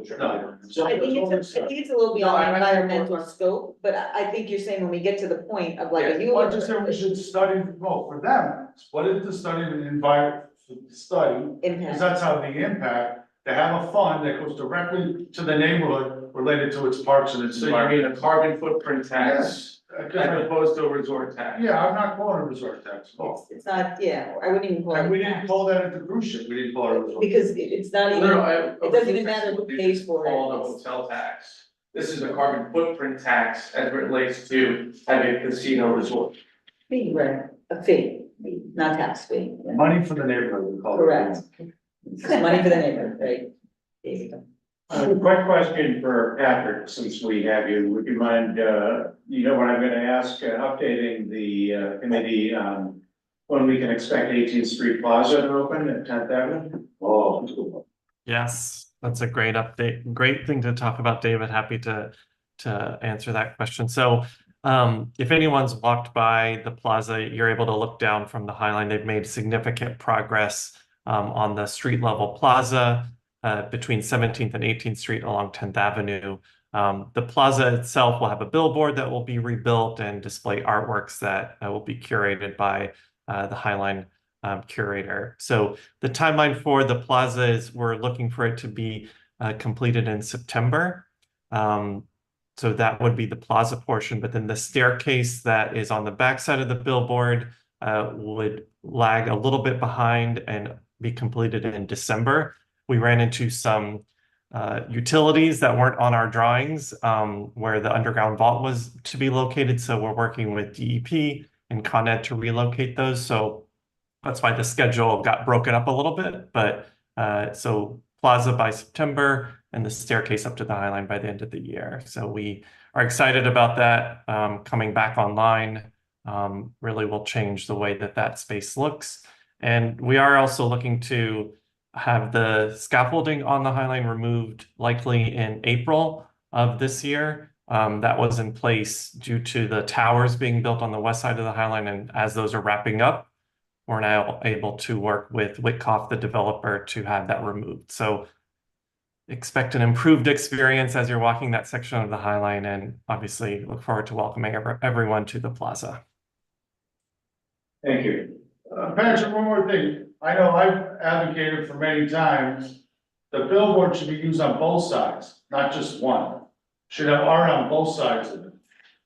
I mean, we brought it up many times. Yeah. Many times, so if you could, as always, you guys are great, maybe let's think that through, because why should we have one side? We got to I think it's just south facing at that point. Well, no, you got We to do do that that. north facing too. We should have both sides. We'll take that back. It's definitely something we want to make sure is animated. It's helpful that the staircase is on the backside, so you have people walking, but I understand your point. We want to make sure that it's pleasant to walk adjacent to and that it's something aesthetically pleasing to look at from all angles. Both sides, yes. Depends on the outlook and the opinion. Thank you, Patrick. The highline from Thank both you. sides. So guys, I just wanna, wrap this up, one thing from me, it's really just, after our syringe letter, DSNY did go and hit all of the spots that we listed. They found some no, some yes, and just coincidentally, the 36, 37, bless you, 38th and Dyer, they found 26 needles in one, like, visit. So they said that they're gonna continue to monitor the locations that we suggested, and then they're gonna see further down if those need to be, which needs to be monitored more or less, which is a good, it's a good start. Let's see, maybe they can. Did they say who exactly was monitoring? Was it the garage or environmental police? It is environmental supervisory personnel from the environmental police unit conducted the inspection. So, you can tell I'm getting a little tired, I apologize. So I just wanna go over, so we are gonna do, the canoe letter, we'll do a Vornado, we can do that, what's it called? Administrative. Yep, administrative, thank you. Kate, do you mind writing the canoe letter? Do you wanna write with, or no, is that too much? The canoe letter? Only because I know you had some reservations, and I like it when the person with the reservations writes it, so. I mean, my only reservation was that I didn't wanna specifically say we wanted PEP, but we're not. And so if that's not in it, then I'm fine with You whatever. wanna write, yeah, Not really. no. I'm happy to. Roberta, you wanna take that? Only because I'm not gonna be here. and No, no, I I'm always gonna be understand. doing this It too, seems like a and simple letter, have to write it. Okay, great, thank you. Thank you, guys, I have no turn, Brad, go ahead. Maybe, I don't know, maybe it's not the right word, but what is being done investigative wise to go at the source that's providing where it's coming from? Like, Well, what is? NYPD can't go and touch anybody anymore, we know the laws changed and failed form. But what is going criminally at, where are the sources, where they're buying it from? Like, it's clearly right here in our community, it's clearly being bought within a few blocks. I also, I'm just curious. I don't think it's being bought, I think a lot of times it's not being bought. I think there's a lot of social services in that area, and I think that's a thing that the community board has dealt with. That, syringes are being provided, I think that's a little, it's been a hot spot. A lot of soil. Yeah. I mean, there And are housing very. Housing works is there, it's a tough spot. Inside the. Right. Thank you, any second? Thank you. Guys, thank you so much, that was a long one. You're here right before mine. Yeah, that's okay. I gotta go out of here. Yeah, no. Good night, everybody. Thanks,